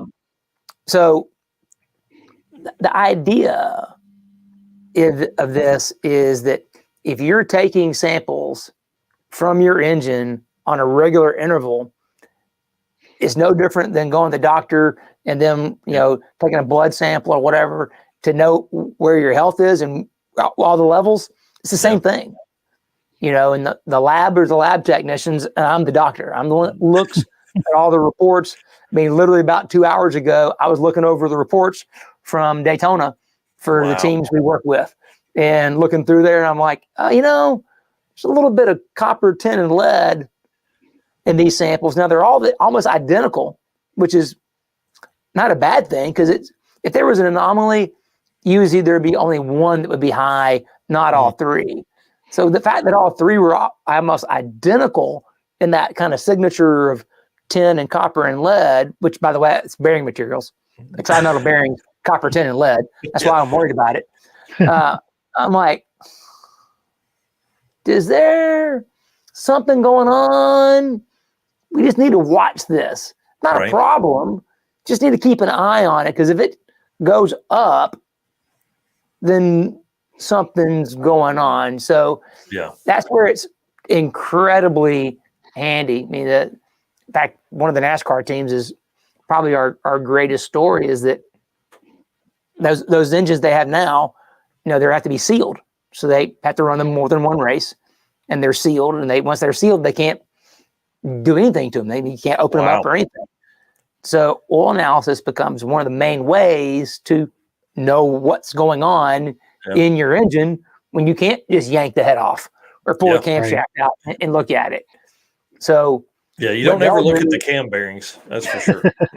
See, and that's a great point. See, because that's what I was starting to wonder, if that was if those are brand new engines, and if that was a little bit of cam bearing wear because they're brand new. But I don't know. That one still bothers me. I'm still want to kind of have a few more samples from those guys from that same engines to see if that's something unique. Was that a fresh? I bet they were probably new, fresh engines. Right. That's what I do. Right. If I don't know, I ask them questions. I don't try to tell you. Sami says your bearings are failing. Nah, I don't play that. It's like, let's look at the data. If there's a question that needs to be asked, ask the question. Let's find out. Have a conversation so we can get to the end. Is it something we need to worry about? Or maybe we don't. Yeah. But eventually the data will tell you. Well, and a lot of these guys that race the stuff, they're not afraid to pull an engine and work on it. They're not afraid to touch stuff. And the guys that finish and do so well are the guys that generally build their stuff.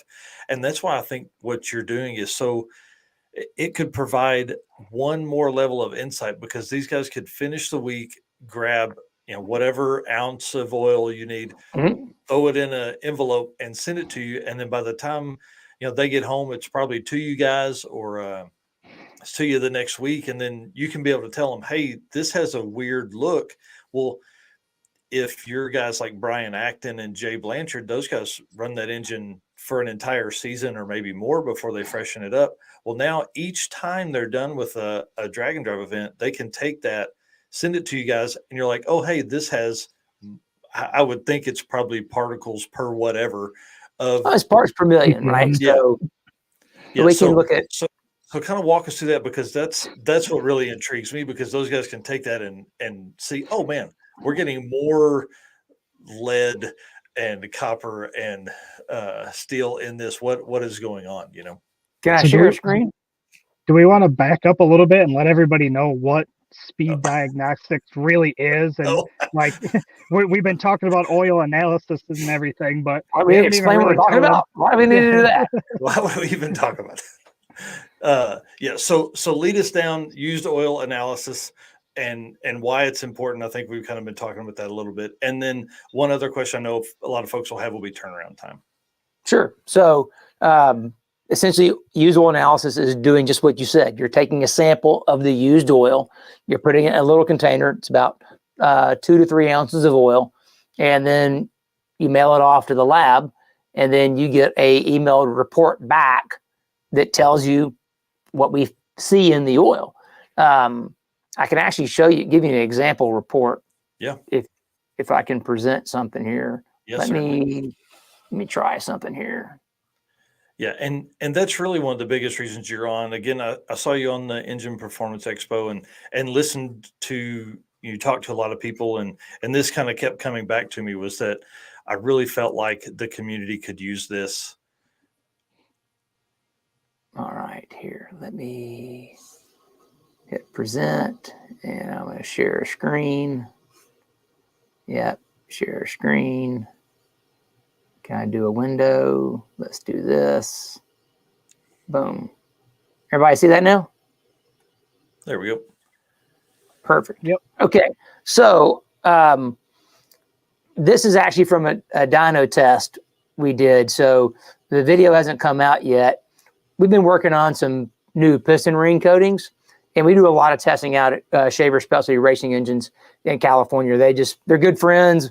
It's just something we fell into 15 years ago, and we've been doing testing out there and have a great little program and do a lot of stuff. So that's where I go.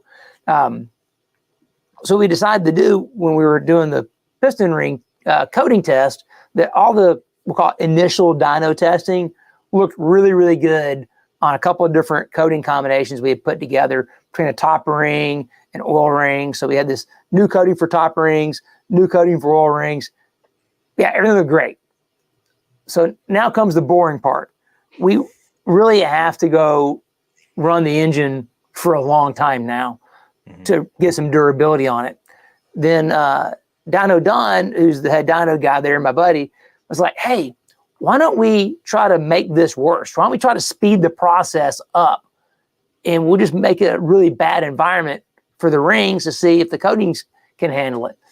I'm like, all right, what are you thinking? I mean, I know the old days, right? The guys, they put a Bonami or something, down the carburetor while it's running to get the rings to break in or something like that. He said, why don't we put some Magnaflux dust, powder in the oil? I'm like, that's a great idea, because we can actually take some of that powder. We can put it in the oil. We can weigh it out. I can send in a sample. I can make sure what it looks like new. Then we can run it afterwards. It's like, oh, great idea. So we actually took the sample, and the ISO particle count on the bottom of the screen there. That's geek speak, but I'll give you the real numbers behind it. So the fresh oil out of the drum had 404 particles greater than 4 microns in size in the oil. We put in 5 grams of Magnaflux powder into 5 quarts of oil, and it went to 22,000 particles greater than 4 micron in the oil. Holy cow. That's intense. So we poured this stuff in the engine, and we ran the engine for an hour, making full power runs every 10 minutes. And I'm going to tell you, I have never been more nervous behind the dyno control of an engine than that one, because I was ready for the rods to go out the side at any moment. I mean, every single run, I'm just Hawkeye looking at the oil pressure, because I'm like, if that oil pressure starts to drop, I'm hitting the stop button, because I don't want to scatter this thing, because we have no idea if this is a good idea or a bad idea. We were just going to try it. And so we're running just our standard oil Wix filter we always run. We run it the whole hour. Engine never lost a single horsepower the entire hour. Wow. Took a used oil sample, and you can actually see it right here. So 6080. So this SDS 0679, that's the fresh oil. And you can see that the particle count was a 16, a 15, and a 12. Now, every time one of those numbers goes up, it means the number of particles doubled. So It's an exponential increase to go from 16 to 22. Wow. Then you ran a filter and it dropped down to 19. Wow. So it went from 22,000 particles in the oil to 4,000 particles in the oil in 1 hour with that Wix filter in there. Now you can see the fuel dilution went up. The other things were going crazy in there. But hey, it's a dirty environment, right? Yeah. The silicon's mainly just from the RTV putting it back together. So then all we did was drain all the oil out. We poured a couple of quarts of oil through the engine, just a fresh, clean oil to flush it out a little bit. We put on a wire screen filter. Now, the micron rating of that Wix filter was 25 microns. Oh, sorry, 27 microns. The wire screen filter was a 35 micron filter. We put in that oil, and you can see they had the exact same ISO numbers, the 22, 21, 18. Had 22,000 particles in it when we analyzed it. Ran the engine for an hour. It lost 10 horsepower in 1 hour. And as you can see, it filtered basically nothing out of it. That rating didn't change. So, but this is what an oil analysis report can tell you. We can see the number of particles in the oil. You can see all the wear metals down there. You can see the iron, the chromium. That's going to be, if it's a chrome ring, copper, tin, lead, that's again bearing material, aluminum, manganese. If you're running an octane booster, you're going to pick that up. If you're running, more modern seats and guides, you can pick some of that up. If you're having a problem, of course, titanium retainers. So that gives you what's going on in terms of the equipment health. If you look back up the page, then you've got all the additives in the oil, the calcium, sodium, magnesium, the phosphorus, the zinc, the moly, the boron. Those are all the main additives that are in the oil. But then the real important thing is up there with the fuel dilution and all the other contaminants. I'll say this, that in 99 times out of 100, when we see a high wear problem in an engine, there's high fuel dilution in the engine. So one of the tests that we run is called, they call it gas chromatography. So most labs will just use what they call flashpoint to estimate how much fuel is in the oil. The problem with that is, depending upon what oil you're running, what kind of fuel you're running, it will change that flashpoint. So it doesn't really tell you how much oil, or how much fuel is in your oil. Right. Gas chromatography actually looks at the number of fuel molecules in the oil and counts them and tells you, oh, you have 6.98% fuel in the oil. And you know it's a fact. That's how much is in there. Yeah. So how is, explain why that is so detrimental to someone's engine and bearings and things like that. Well, you can already see right here that the one that the highest fuel dilution had the lowest viscosity. So viscosity is the most important characteristic of a lubricant. It's what is keeping things separated. It's the first line of defense. So when you dilute the viscosity of the oil, you're diluting its ability to do its job. And what's really important in engine performance is oil isn't just a lubricant between the piston ring and the cylinder wall. It's also the gasket. So on Monday, we were on the dyno with one of my dad's engines, the brother to the engine that we picked up 300 horsepower on, doing some work on that one.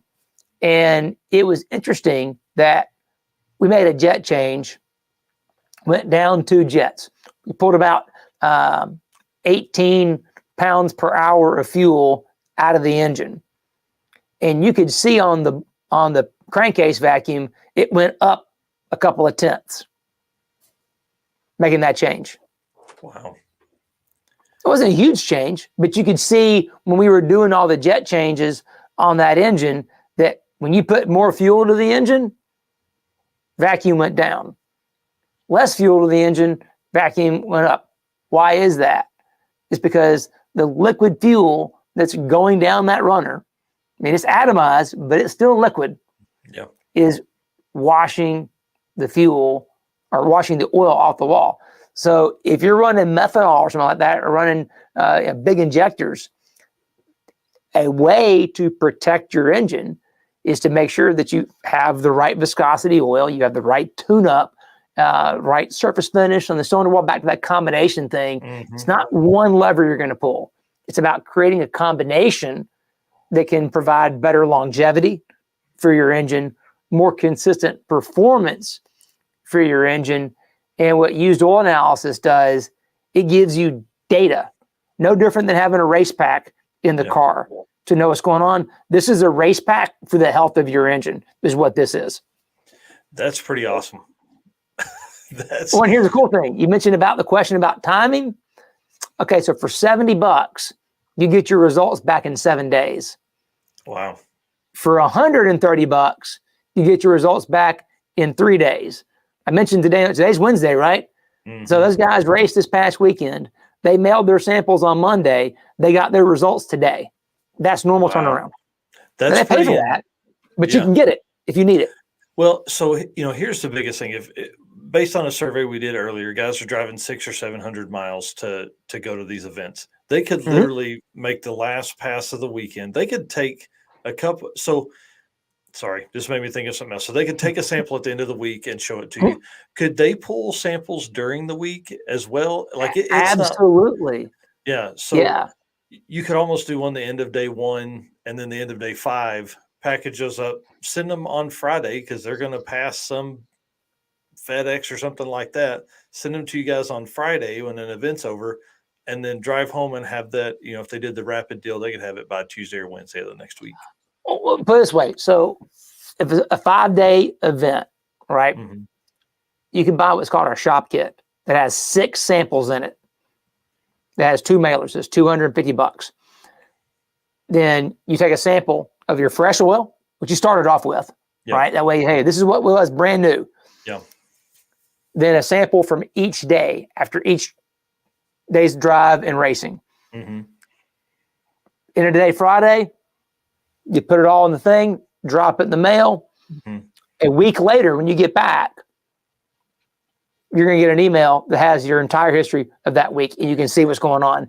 And if there's something happened, like, oh yeah, I knew I ran a little bit lean, or I heard the thing do something weird on that one run that day, and you see something pick up on that day, then you know that's where it came from.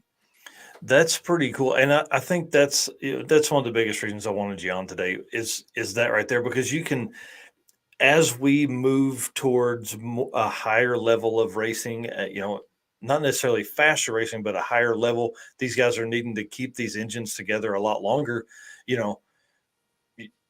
You'll have to do this kind of stuff. And a lot of guys change the oil in the middle of the week just because, or they'll change it twice during the week if they're a really fast car, they've got it real loose or something like that. So they could take this and they could really end up with a lot more visibility, a lot more data, because that's what we're looking for. We're trying to find how to make this car live. Right. I mean, ultimately the goal of used oil analysis is having a greater understanding of what your engine wants. Yeah. So it's a way, I mean, every engine is trying to tell you what it wants. It's talking. Every time it runs, it's talking. This is another way of listening to the engine and figuring out, okay, what is it like for the viscosity of the oil? What is it like for the hone? What is it like for the tune-up in terms of the fuel? It's going to tell you all this kind of stuff. Then you may find that you don't need to change the oil during the middle of the week. That's wasting your time. You could maybe possibly get a certain type of oil, right viscosity, tune-up and all this kind of thing, where you can run the whole week and you never have to change the oil because you have data that tells you you don't need to change the oil. Well, now that's, another case of oil less in the car to mess with, less time to change it. And how do you get rid of the oil and all that? It could save yourself a lot of work potentially. Well, sorry, go ahead, Eric. I was just going to say, so how often would you recommend these drag and drive drivers doing these oil analysis? Every time. Well, no, I mean, I think that it can be overwhelming when you're first getting into it, and you don't want to have data overload. Mm-hmm. So let's say if you're a car that runs all week on your oil now, you don't change it, then okay, run a week, take a sample, send it in. It's always good to have a comparison of what the new oil was, just to know, because there's so many different oils out there. You see, you can get what's called a dual kit that has 2 sample bottles in one kit. Send in a sample of the fresh, send in a sample of the used. Let's look and see what the comparison is. And let's say you do, 7 events over the course of the year. We'll just take a used sample after each event. So you'll have your one new sample at the beginning with the used. Take a used sample at the end of all the events, and then just begin with data collection. Yep. Don't try to jump to the answer. Just begin to gather information and see what it tells you where it lands. Then maybe for next year, you're like, okay, well, I saw some things here that I need to work on. So maybe next year I'm going to do it differently with maybe my filter or with the fuel I'm running or whatever it is that you're choosing to do. And then you may take samples at a more closer intervals, maybe every day or something like that, depending upon what you're attempting to try to manipulate with the car over the course of the week. Now you can see it and you can break it up and see that progression, and see it's no different than any other sensor you put on your car, and how often you want to take the data and how you want to slice and dice it. It's just going to give you a data stream that you can begin to use to make good decisions. Wow, man, that's pretty cool. And I think that's why my brain really enjoys this. That's because it's all the data and you like data. So yeah.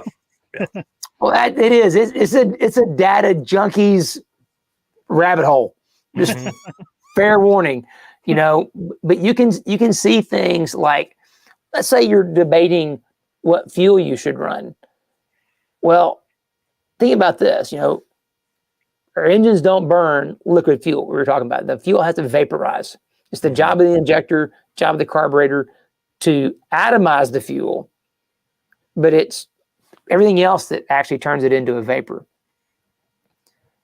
if you change the vapor pressure of your fuel, you're going to see it show up in the fuel dilution. That's one reason why there is such high fuel dilution on those samples, is because we used to run pump gas, go to the mobile station around the corner, buy the 91 octane. But then what happened was last summer, because there was such a shortage of fuel, that's why fuel prices were so high, because there was a shortage. The government issued waivers that allowed the fuel marketers to put more than 10% ethanol in pump gas last year. So last summer we had record amount of ethanol in our fuel system, and they weren't monitoring and checking how much ethanol was in the fuel in the tank. And we saw it on our little engine. 15 years of running the same small block, doing the same tests, and you're like, whoa, why are we suddenly off 8 horsepower now? This is nuts. And then we ended up changing and going away from pump gas. In the summer, we found a VP fuel we could use that would mimic pump gas. Well, the problem is we ran this test in January. Yeah. Where it's 30 degrees colder than it was in the summer. But we still have summer blend fuel. Yeah. That's why the fuel dilution was so high. Man, Wow. that's crazy. Like just the level of thought into that. This is the level of detail you can get to if you're taking notes on what you're doing and you're consistent in your process, so that you're not changing more than one thing at a time. You can sit there and you can see anything that changes, boom, it just jumps off the page at you, and you can know. Yeah. And I'll tell you this, here's a little tip for everybody. Stop using titanium retainers, because titanium retainers are going to wear your engine out. We can see it in the oil analysis that every time someone runs a titanium retainer, I know they're light, I understand why you want to use them, I get it.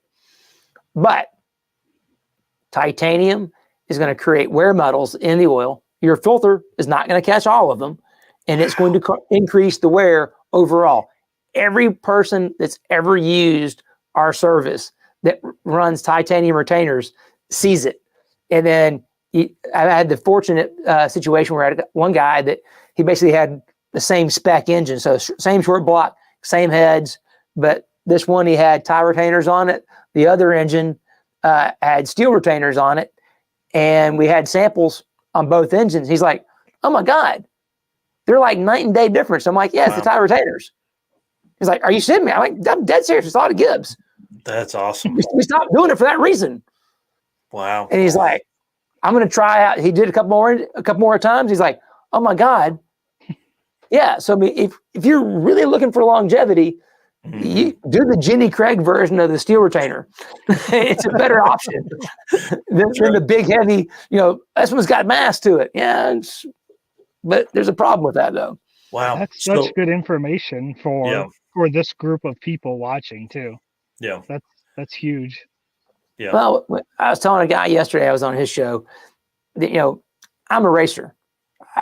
My dad was a racer from the time I was born. I mean, he was racing go-karts, traveling across the country, not racing for money, just racing for pride. Yeah. So those guys did in the 60s and the 70s. And, he was a national champion and all that. And so I just grew up around this. And then he went to NASCAR, and then we had our own race team. So I pushed a broom in the shop and wanted to be an engine guy as a kid and work on cars. And then, was fortunate enough to work for a couple of NASCAR teams, and really fortunate to work for Joe Gibbs and be part of the engine program there during arguably the best time ever. The mid 2000s when money was not an object. You can do whatever you want. One of the ways how you can get the $10 million in motor oil is at the end of each season. Back then, all of the backup engines for Talladega, there's 2 plate races a year, right? Or 4, two tracks. You got Daytona and Talladega. The last restrictor plate race of the year is Talladega in October. Well, there's no way in hell you're bringing those backup engines to Daytona for the 500 the next year. So every year I got 3 or 4, wow, sometimes 5 backup plate engines just to do oil testing on. They were $105,000 each. Nice. It was my privilege to pour whatever weird oil I wanted to in them, and then run a full AVL dyno session on it, do a race simulation, and then do oil analysis on it to see what it did. Yeah. I was the luckiest person in the whole wide world. Oh, dude, I can't imagine. And I think that's, I've watched a couple of your videos, I keep going back to that, but like you did, is Amazon oil good? Is why buy this oil? Things like that. And I think a lot of people could learn a ton of the stuff from the Speed Diagnostic YouTube channel. And then I'm sure, I don't know. I have enjoyed the days of listening to your podcast with very smart people. It's been a ton of fun. And you have a lot of that information right on your website too. Yeah. So with all those different oils and the testing that you did and the results, which I thought that was pretty cool. Yeah, thank you. We try to make it where someone wants to go there and read or watch the videos, they can. It kind of gets an idea of what we can do. And I was at a Porsche tech conference over the weekend talking, and one of the guys like, well, so who actually does the analysis? I mean, is it like an AI? Who's actually doing the report? I'm like, it's me. I'm typing in these numbers in this Excel spreadsheet. Pretty much, yeah. I mean, I have the lab sends us the numbers. My 2 sons help me out. My one son does all the shipping. He packages in all the kits and puts them together and ships them. The other son takes all the data and puts it in the spreadsheets and all that kind of stuff. And then I have my my templates that I use where I have some built-in logic. Like I know how I think. Yep. So I've already taught Excel how to think the way I think. Yep. But then I double check myself. So I look at what it's telling me, and then I make adjustments to it. So it begins as a template with copy and pasted data from the lab, but then I spend time looking at it, and then I'll make adjustments based on what I see, knowing what the application is and knowing what fuel they're running. And I just look at the whole thing and I put it together, make my notes, hit send. That's pretty cool. That's really neat to be that involved in all that stuff. And hopefully we end up, like it. Well, that's the reason I do it. Yeah. So is it just you and your 2 sons Yeah. Is that it? That's cool. That's it. The Speed Diagnostics consists of me and my 2 sons. When we first started it, it was their older sister. My daughter, she was doing it and she was helping me. Then she decided to go back to school, which is great for her. Yep. She's making 4.0. She graduates in May and is doing fantastic. But I was really proud of her to spend a couple of years, 3 years with me doing this. And it was great education for her. And she was a great help. And now my boys are old enough that, they're helping me now, and it's a good experience for them. Yeah. So I appreciate being able to have a family business that's not huge, because obviously Total Seal is my day job. That keeps me plenty of busy doing that. And I love doing that. But this is a fun little thing that, keeps me still clued in to the oil business and keeps a finger in there without having to be someone that sells oil. Because I love the driven products. The Joe Gibbs story was great. We had a really great run. It's still good stuff. But I was ready for another chapter in my life. So I'm glad that I made a change, but this still keeps me where I can scratch that oil technical itch a little bit. Right. I do want to say, Vinny Barbone said, I'm sure I can speak for all of us when I say we appreciate everything you do for motorsports and the motorsports development. So that's really cool. And those guys push that's a Geo tracker in that picture with a blown small block Chevrolet, and it's a pretty wild truck for sure. So they're a great couple.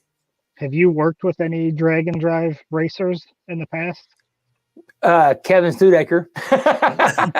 Kevin's my buddy, Awesome. and at Total Seal. So when he was first getting into it, we did that, right? I was still at Driven at the time, but we did that. We looked at what was going on and, adjusted what oil he was running, what viscosity he was running, and things like that to get his car to be able to do what it needed to do. And then obviously me and Ben Strader are really good buddies, so we work a lot together on a lot of things.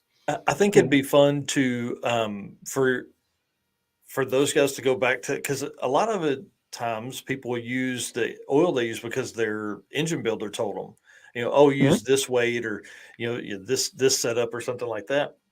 And a lot of times that's done from experience, but you are providing an opportunity for maybe somebody to gain a few more horsepower here and there by changing to a different viscosity or a different fuel setup or something like that. One of the biggest things we've seen with oil viscosity, and not so much you're trying to gain power, because a lot of times when you have a boosted application or something, you got plenty of power. But oil temperature and operating temperature, that oil level is a huge thing.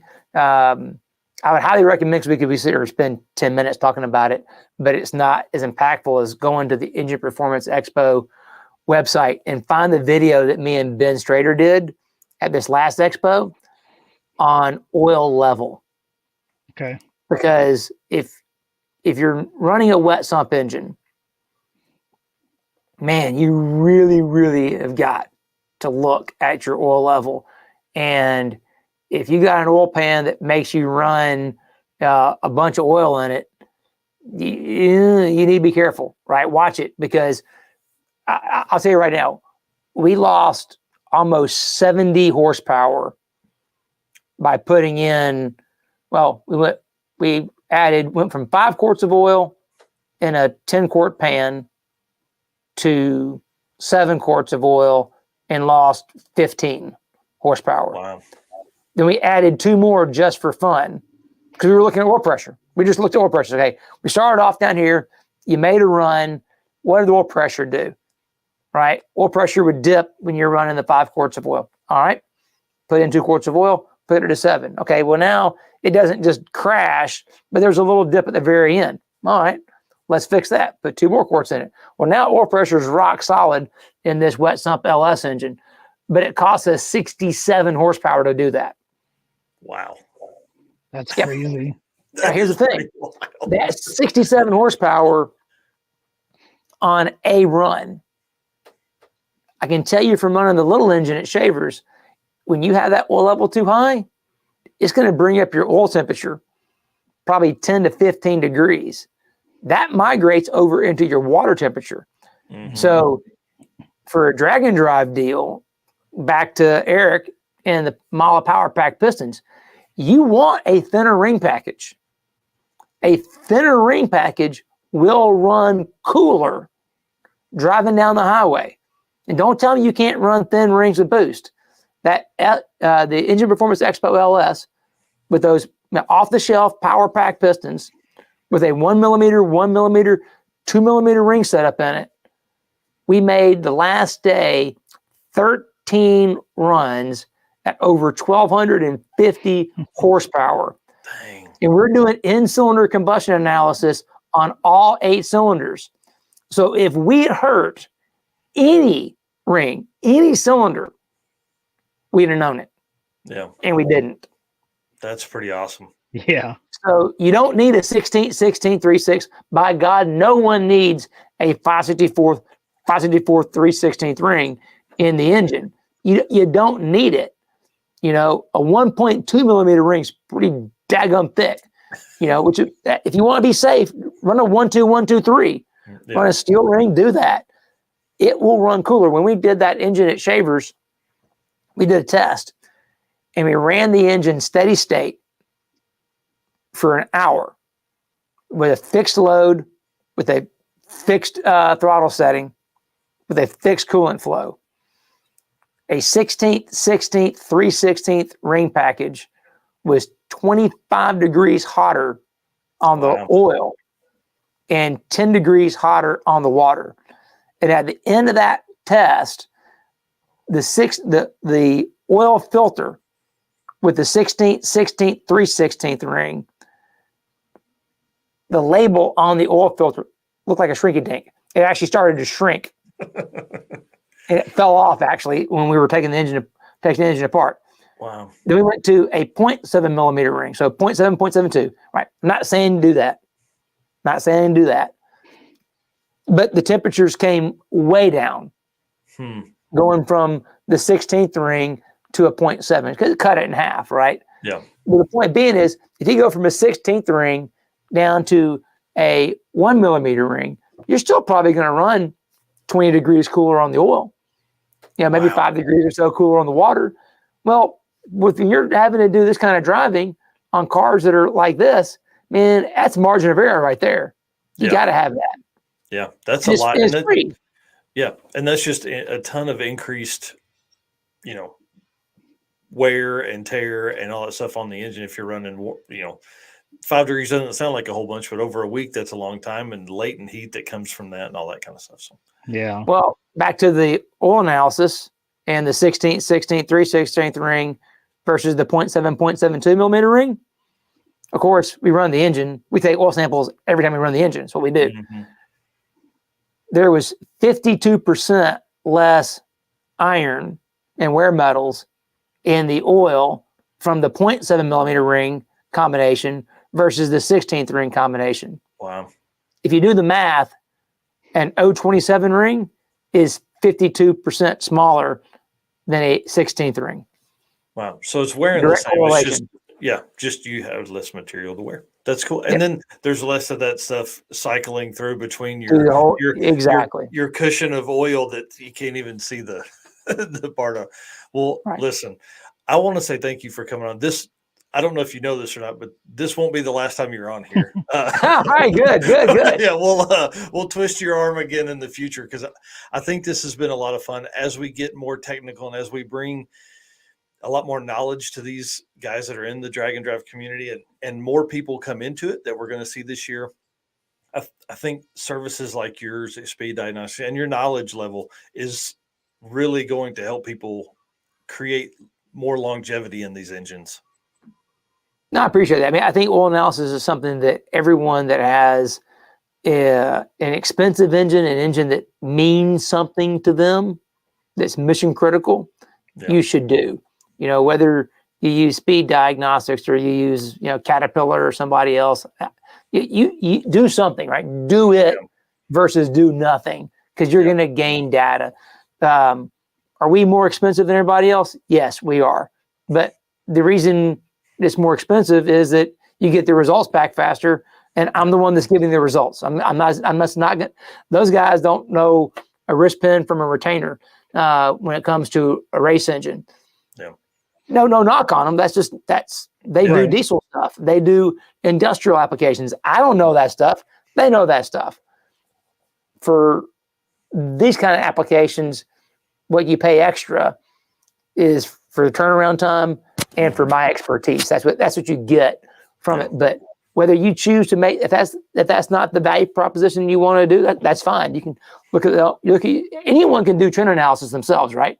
If you got an Excel spreadsheet, you can take the data from Caterpillar and trend it all out and figure it out for yourself. That doesn't take a rocket scientist to do that, but it's better to do it than not to do it. Yeah, you got to have the data before you can do the trend analysis, though. So get the data first. Yeah, you got to build it all up and then start looking at what it's telling you. Yeah, it's exciting. If someone is in the chat or watching this later, please comment down below and let us know when you're going to start doing this, because I would love to follow along. I know I have talked to Hyde that runs Midwest Drags. He's got a 55 Chevrolet that he's going to start racing this season and things like that. And so we're talking about this. We talked about him because that motor's been in the car for like 5 years. And with him getting it out now, he's like, I think I want to do a fresh oil and send it in, have him do the diagnostic, and then let's take it to an event and run it for like a regional event or weekend event, and then do it again and see what happens. Because he's like, I've driven this car 800 miles or 1,000 miles in 5 years. Like, it's time to now that I'm going to start putting a ton of miles on it and beating on it, I got to know if there's anything that I need to be looking for. So it'd be really cool. I'm excited. So if anybody else is planning to do this, please let me know. Mike@dragondrive.com is my email. And obviously, Speed Diagnostics.com. I know, it's hard to say. It's like, who came with that dumb name? I was an idiot. Hey, definitely go in there. And, I'm sure all the email and contact and purchase the kits and things like that is all there. And it's all there. Pretty simple, I think. Yeah, that's pretty awesome. Well, man, thank you so much again for coming on. Thanks for having me. I'm glad I was able to listen to what y'all were talking about. When you started talking about the NA list, I was wondering, like, how fast are the NA guys? You know, and then you mentioned I got like 9s. Okay, that's pretty good. But it's still insane for me to think that you're talking about guys running 6.0 and then driving on the street. That's crazy. Well, and Doc McIntyre in his '68 Camaro 770s out of a NA big block. I mean, that's pretty intense. Yeah. So, and it's a big block Power Glide. I don't think he has a gear vendors on that car. So it's just, and those guys, I think you would have a ton of fun talking to Doc and Jeff because of, they're talking about revolutions. Like, I think they did put a Power Glide or a gear vendors on this year so they could just limit the revolutions. That's right. His whole goal. He's like, it's not about being at a lower RPM to drive on. He's like, it's about turning that motor less during the week of when we're driving it. So every time that spring cycles, he gets one more closer to death. Well, and NA stuff, it's the only way to make more power is to put more air in. To put more air in, you got to have a bigger valve train and things like that. And bigger valve train and means weirder angles and things like that. So, that's why those are back there, right? It's I love the NA world, right? But it's kind of cool when you can kind of put some things together and run boost with high RPM stuff. That's something that Ben and I really want to do is, boosted 10K just sounds like fun to me. I want to see an engine running boost at 10,000 RPM. Yep. Yeah. There's a lot of, there's a lot of talk about that with like LS stuff and doing the small crank and, a longer rod and then really turning the RPM up I like the idea because you could run a lot larger turbo because you're that much more airflow. Anyways, we could talk for a couple hours. Let's talk about where you're going to be this year. What are there any events that people can catch you at? Things like that.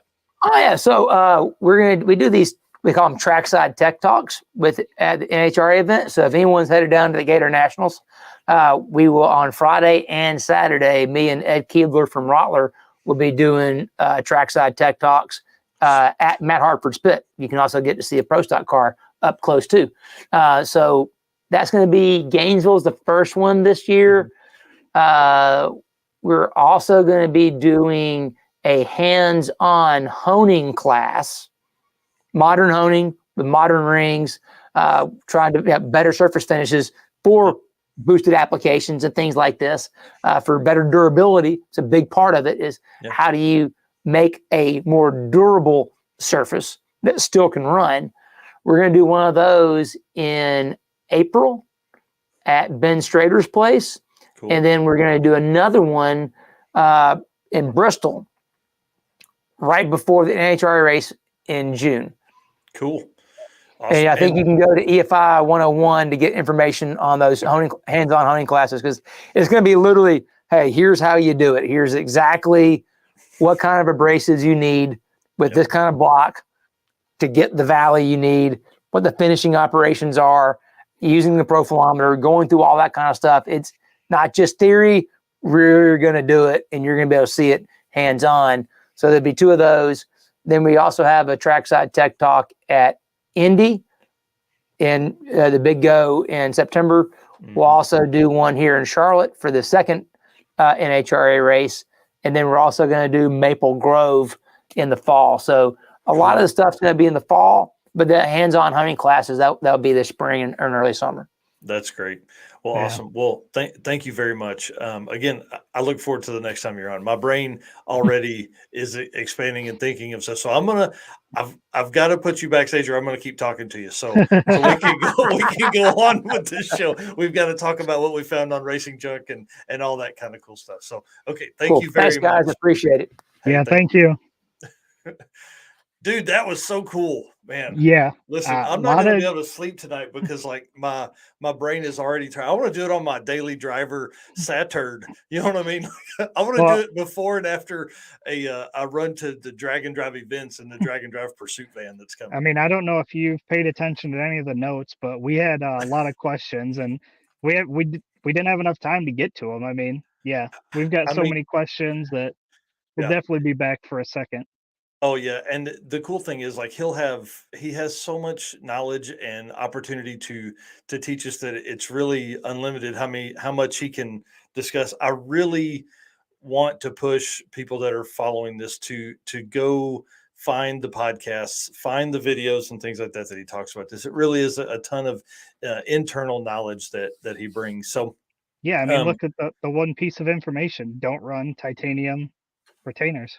Yeah, and I mean, right now there's probably 30% of the people in the comments or that are watching this that have titanium retainers because somebody told them to do that. And really, when you think about it, we look at race car stuff, and how many miles do you really intend to drive something before you're going to upgrade it? Not necessarily break it, but before you're gonna, oh man, pull it apart and refresh it and stuff like that. And then the second bit of information was just the thinner rings in the cooler engine. Like, I mean, that's not stuff that I knew. So those are just two nuggets that I got tonight. And I'm sure there's a whole bunch more that he's got that we could get out of him. Oh yeah, for sure. I think what would be fun is to lean into some of that with some, I'm a junkyard LS guy most of the time. So, can you take a junkyard LS and add some parts and pieces here and there and do a few things that help save life? I don't know. One thing I do want to say before we get any further is that we're excited to have the team at Sweet Patina on board as the Built for Drag and Drive sponsor for 2023. Listen, there's so many cars that are being built for drag and drive right now. This is the perfect time for them. And these TKO hand cleaning wipes. I don't know if anybody saw the videos while I was at sick week for those 2 days. Dude, I was running around they have these little packets that are like 2 inside each packet. I was throwing them at people and had some decals to hand out and stuff. If you guys don't already have your TKO hand cleaning wipes, you need to do it. You can order with code DND57, get 10% off your entire order because they offer so much more than just TKO hand cleaning wipes. Those are my favorite, but they have the happy ending spray. They have this skeet sauce, which is a nut buster, break loose thing, instead of like PB Blaster. This is another great opportunity there. Sweetpatina.com and use code DND57 at checkout. So, all right. Yep. And you got to have those hand wipes for when you're going to the junkyard. So I'll definitely have to jump on there and get some before junkyard season comes. And I need a Go Fast Parts Before Paint sticker. Dude, I'm telling you, that's my favorite shirt. I wear that shirt at least once a week. At least once a week. So, dude, let's talk about what we found on racingjunk.com. Yeah. Because listen, Racing Junk is the official buy-sell trade classifieds for drag and drive. I'm always on there now. If I have a few minutes, if I'm not on social media, I'm on Racing Junk because some like the cars we found this week. I feel like there's some deals that are out there right now. It's kind of wintertime. Guys are making some changes. There's some engines that are available and stuff like that. And I think we're going to start seeing some drag and drive trailers on there. And I've really been trying to twist my brother's arm about building some drag and drive trailers for us. One, I need a trailer that I'm going to be pulling to all these events and things like that behind the drag and drive pursuit rig. So I need a golf cart and I need a trailer for it. So did you ever get your stuff working or do you want me to pull it up? I haven't checked. I don't think so. Okay. I'll pull it up here. Yeah, dude. So let's talk about the car you chose for this week. Can you see that? Is that up? I can't. I can't both screens at the same time. Tell us why this car. So first of all, we went through all the class winners, and there was 3 class winners from Sick Week, all 68 Camaros. So clearly, I could pick up this 68 Camaro for 21,000, drop a LS in it, Yeah. and be right up there with Westberg, right? Yeah, I mean, that's the way it works. Like, at least with Clint Sadowski, you may not be able to beat Westberg, but you could run with Clint Sadowski. I think he's got a big inch LS in that car too. This car looks like it's a street car. Like, I mean, is that an aftermarket hump or is that like factory floor pan type stuff? I'm just trying to think like super street, things like that. This car could work for. This looks like a pretty nice build here. So Yep, it's got some nice parts and stuff like that. And so this any was more? my choice for this week's racing junk. Again, 68 Camaro roller, 21 grand. Oh yeah, hey, he's got a Power Glide and a 468 that could go with it for some more money and all that kind of stuff. So this car is in Jackson, Georgia. So we're kind of all over the country today too. This looks like a really nice car, man. Good find on that deal. Let's get off of the engine pick and we'll go to the pick of the car. That's pretty I love cool. that look. Yeah. I love the smaller tire here. It looks like a radial in the back or a 275 style size, maybe a 28 and a half. And just saying, the 2 cars I got in the background, if I sold those, I could go pick up something like this. Yeah, dude, you could probably buy that roller if you sold both of those. I'm I'm willing kidding. to bet. I'm kidding. No, you got cool cars. One of my cars this week, I actually chose 2, is this 65 Malibu 21.5. This car runs and drives. I mean, ready to go. Aluminum headed 383. We can't see it. Oh, really? No, I still see the 68 Camaro. That's weird. Hold, please. It sounds really good. Your car sounds really good. Yeah, hang on just a second. Let's see. Let's stop that screen and let's grab the. Oh, I know what I did. Yep. See, I'm learning. Hey, it's the way it works right here. Here we go. Because they're on different tabs. Yeah, the 65 Malibu. Can you see it now? Yep. Geneva, Alabama, 21.5. Dude, this car runs and drives and looks good. The only thing I have about this car is it only has one picture, so I can't see inside or anything like that. I feel like this car would be perfect for somebody that is wanting to maybe get into this kind of stuff. It's got a new fuel system, Power Glide trans, Ford 9-inch, got a 513 gear, which would suck. So you're definitely gonna have to change that. Maybe make it a 351 gear, just move those numbers around. But it's got 3114s on the back. So, big tire car, but it doesn't look like it's got a big tire on it there. So I don't know. I love this body style. I love the long trunks. Big booty cars are kind of my jam. 2-door, cool paint, stuff like that. 21.5. I feel like that's probably a deal. I don't know. It's in Alabama. My car was 21 with a roller and yours is 21 running. So yeah, I think you might have a better deal there. Right. Let's jump into my last part here for Found on Racing Junk. This one is fun because all you got to do is drive your truck up there, dude. Like 67 Camaro. I think if you have a first gen Camaro, you're going to win races. I think that's so. the way it works. Yeah. Trailer included, 20 grand, runs and drives. It looks like a pretty decent car. Let's see. Let me get here to my arrows. I mean, it looks like it's got probably needs a dash pad, and the wiring needs a little bit of cleanup. There's probably some speed to be had there, but first gen Camaros are pretty hard to come by. But it is a stock floor pan car, which is always what I look for because again, I love super street and street race stuff. So you got to have stock floor pans for a lot of those. So it looks like 850 cage, pretty easy car. I kind of like the Survivor paint feel to it. Small block Chevrolet, looks like at one time it had some really nice parts on it. Carb looks clean, but the rest of it kind of looks, kind of like what you'd expect from a $20,000 first gen Camaro. That includes a $2,000 trailer. But so we picked some pretty similar cars here today. Yeah, and I think the reason being is because I want people to be able to grab stuff, and what we showed last time on the last Found on Racing Junk was expensive stuff. I think it had a $70,000 or $80,000 car. So Yeah, we had Westberg's S10, and then we had a G-Body wagon. Yep. So I guess we had some inexpensive stuff.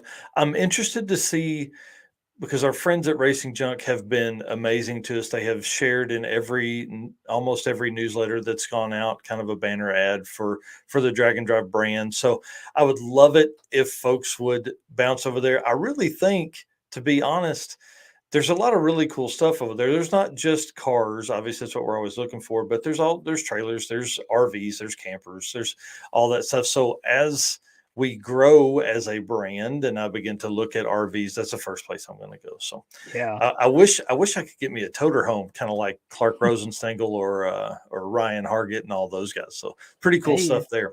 Couple more sponsors and you might be there. A couple more years, maybe.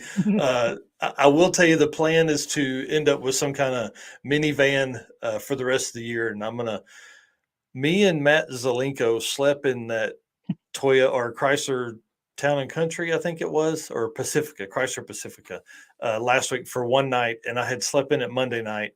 And I have decided that I'll bring in air mattress next time because the seats are not the best sleeping seats that are out there. So, anyways, what haven't we covered this week, dude? I feel like we've covered a lot. I love that Lake was on. That was really a cool experience.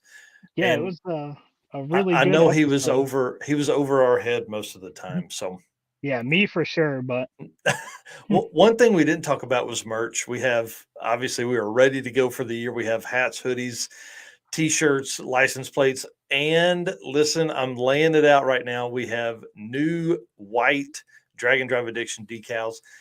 If you have purchased a Drag and Drive decal that was the black that had the layer over it, reach out to me. I'm going to make you a deal on the white or black vinyl cutouts. So, obviously those are hard to see on tinted windows and darker colored cars. So we have white and then also a black vinyl that is coming too. So very cool. Pretty excited about that. We have a huge year planned. I can't get into everything, but I will tell you that we will be all over the place with merch and more. I don't know. I can't tell you. And I can't tell you this big thing that happened today and yesterday. It's really exciting. I'm tease. I'm sorry. I'm excited. It's only February 22nd. I know, dude. We're just about to hit 3 months into 2023, and there's been a lot of big things, especially for you. Couple little victories for me, but I mean, the arrows are pointing up, and we're going to continue to do more and more. Well, and like everybody knows, I'll be back to posting. Sorry, my camera is out of focus again. I did finally order the new one. It should be here Friday. There's a lot of stuff that's working behind the scenes that is going to be great. The partnership with Summit is going to be huge for us. Our partnership with Molly and Howard's Cams and Sweet Patina and Racing Junk, all of that is going to help us just steamroll right into 2023. And here's what's crazy, dude. We haven't even started event coverage yet. Just wait. So, up next is the Southeast Street and Yeet in early April. So we have more than a month with no events. So that gives me time to build the list, which is cool, get all the stuff established. And then we're going to hammer down because April is Southeast Street and Yeet for the first week. Our event is the next weekend, April 14th through 16th, 4th through 8th for Southeast Street and Yeet. Then you go our event, April 14th through 16th. Then Cruise and Lose in Lincoln, Nebraska on April 21st and 2nd or 20th through 22nd, something like that. And then at the end of May is King of the Open Road, which is another regional event, a weekend event. So pretty intense, man. We're going to have a stacked April, and then it looks like a completely stacked June because you've got two major events. You've got the new Alaska Speed Week is in June now. You've got I'll be at Summer. Six Summer, and then I'll be at Summit Racing Autocross Week announcing the same week that Six Summer is. So you're attending Six Summer to get us content there. So I think what we need to do is we need to do the daily dose every day. So Okay. jump on with us. We'll either do early morning or night. We can talk about autocross and drive, which is what autocross week is. And then obviously we're going to talk about Six Summer and the standings and all that kind of stuff, because that's what I love. But now I'll tell you this. I've never been to an autocross. So What? yep. There's never one close. I take that back. I did attend one for about 2 hours. Didn't ride in anybody's car or anything like that. Looked like fun. So I'm excited to go do that. So I'm going to be hopping in cars around all week. So, Yep. anyways, Motorsports Paparazzi will be yep. doing some local autocross events this summer. Oh, So I'll be nice. there doing some photos for that. Nice. I'm going to be at Byron. Byron's got a bunch of events this year.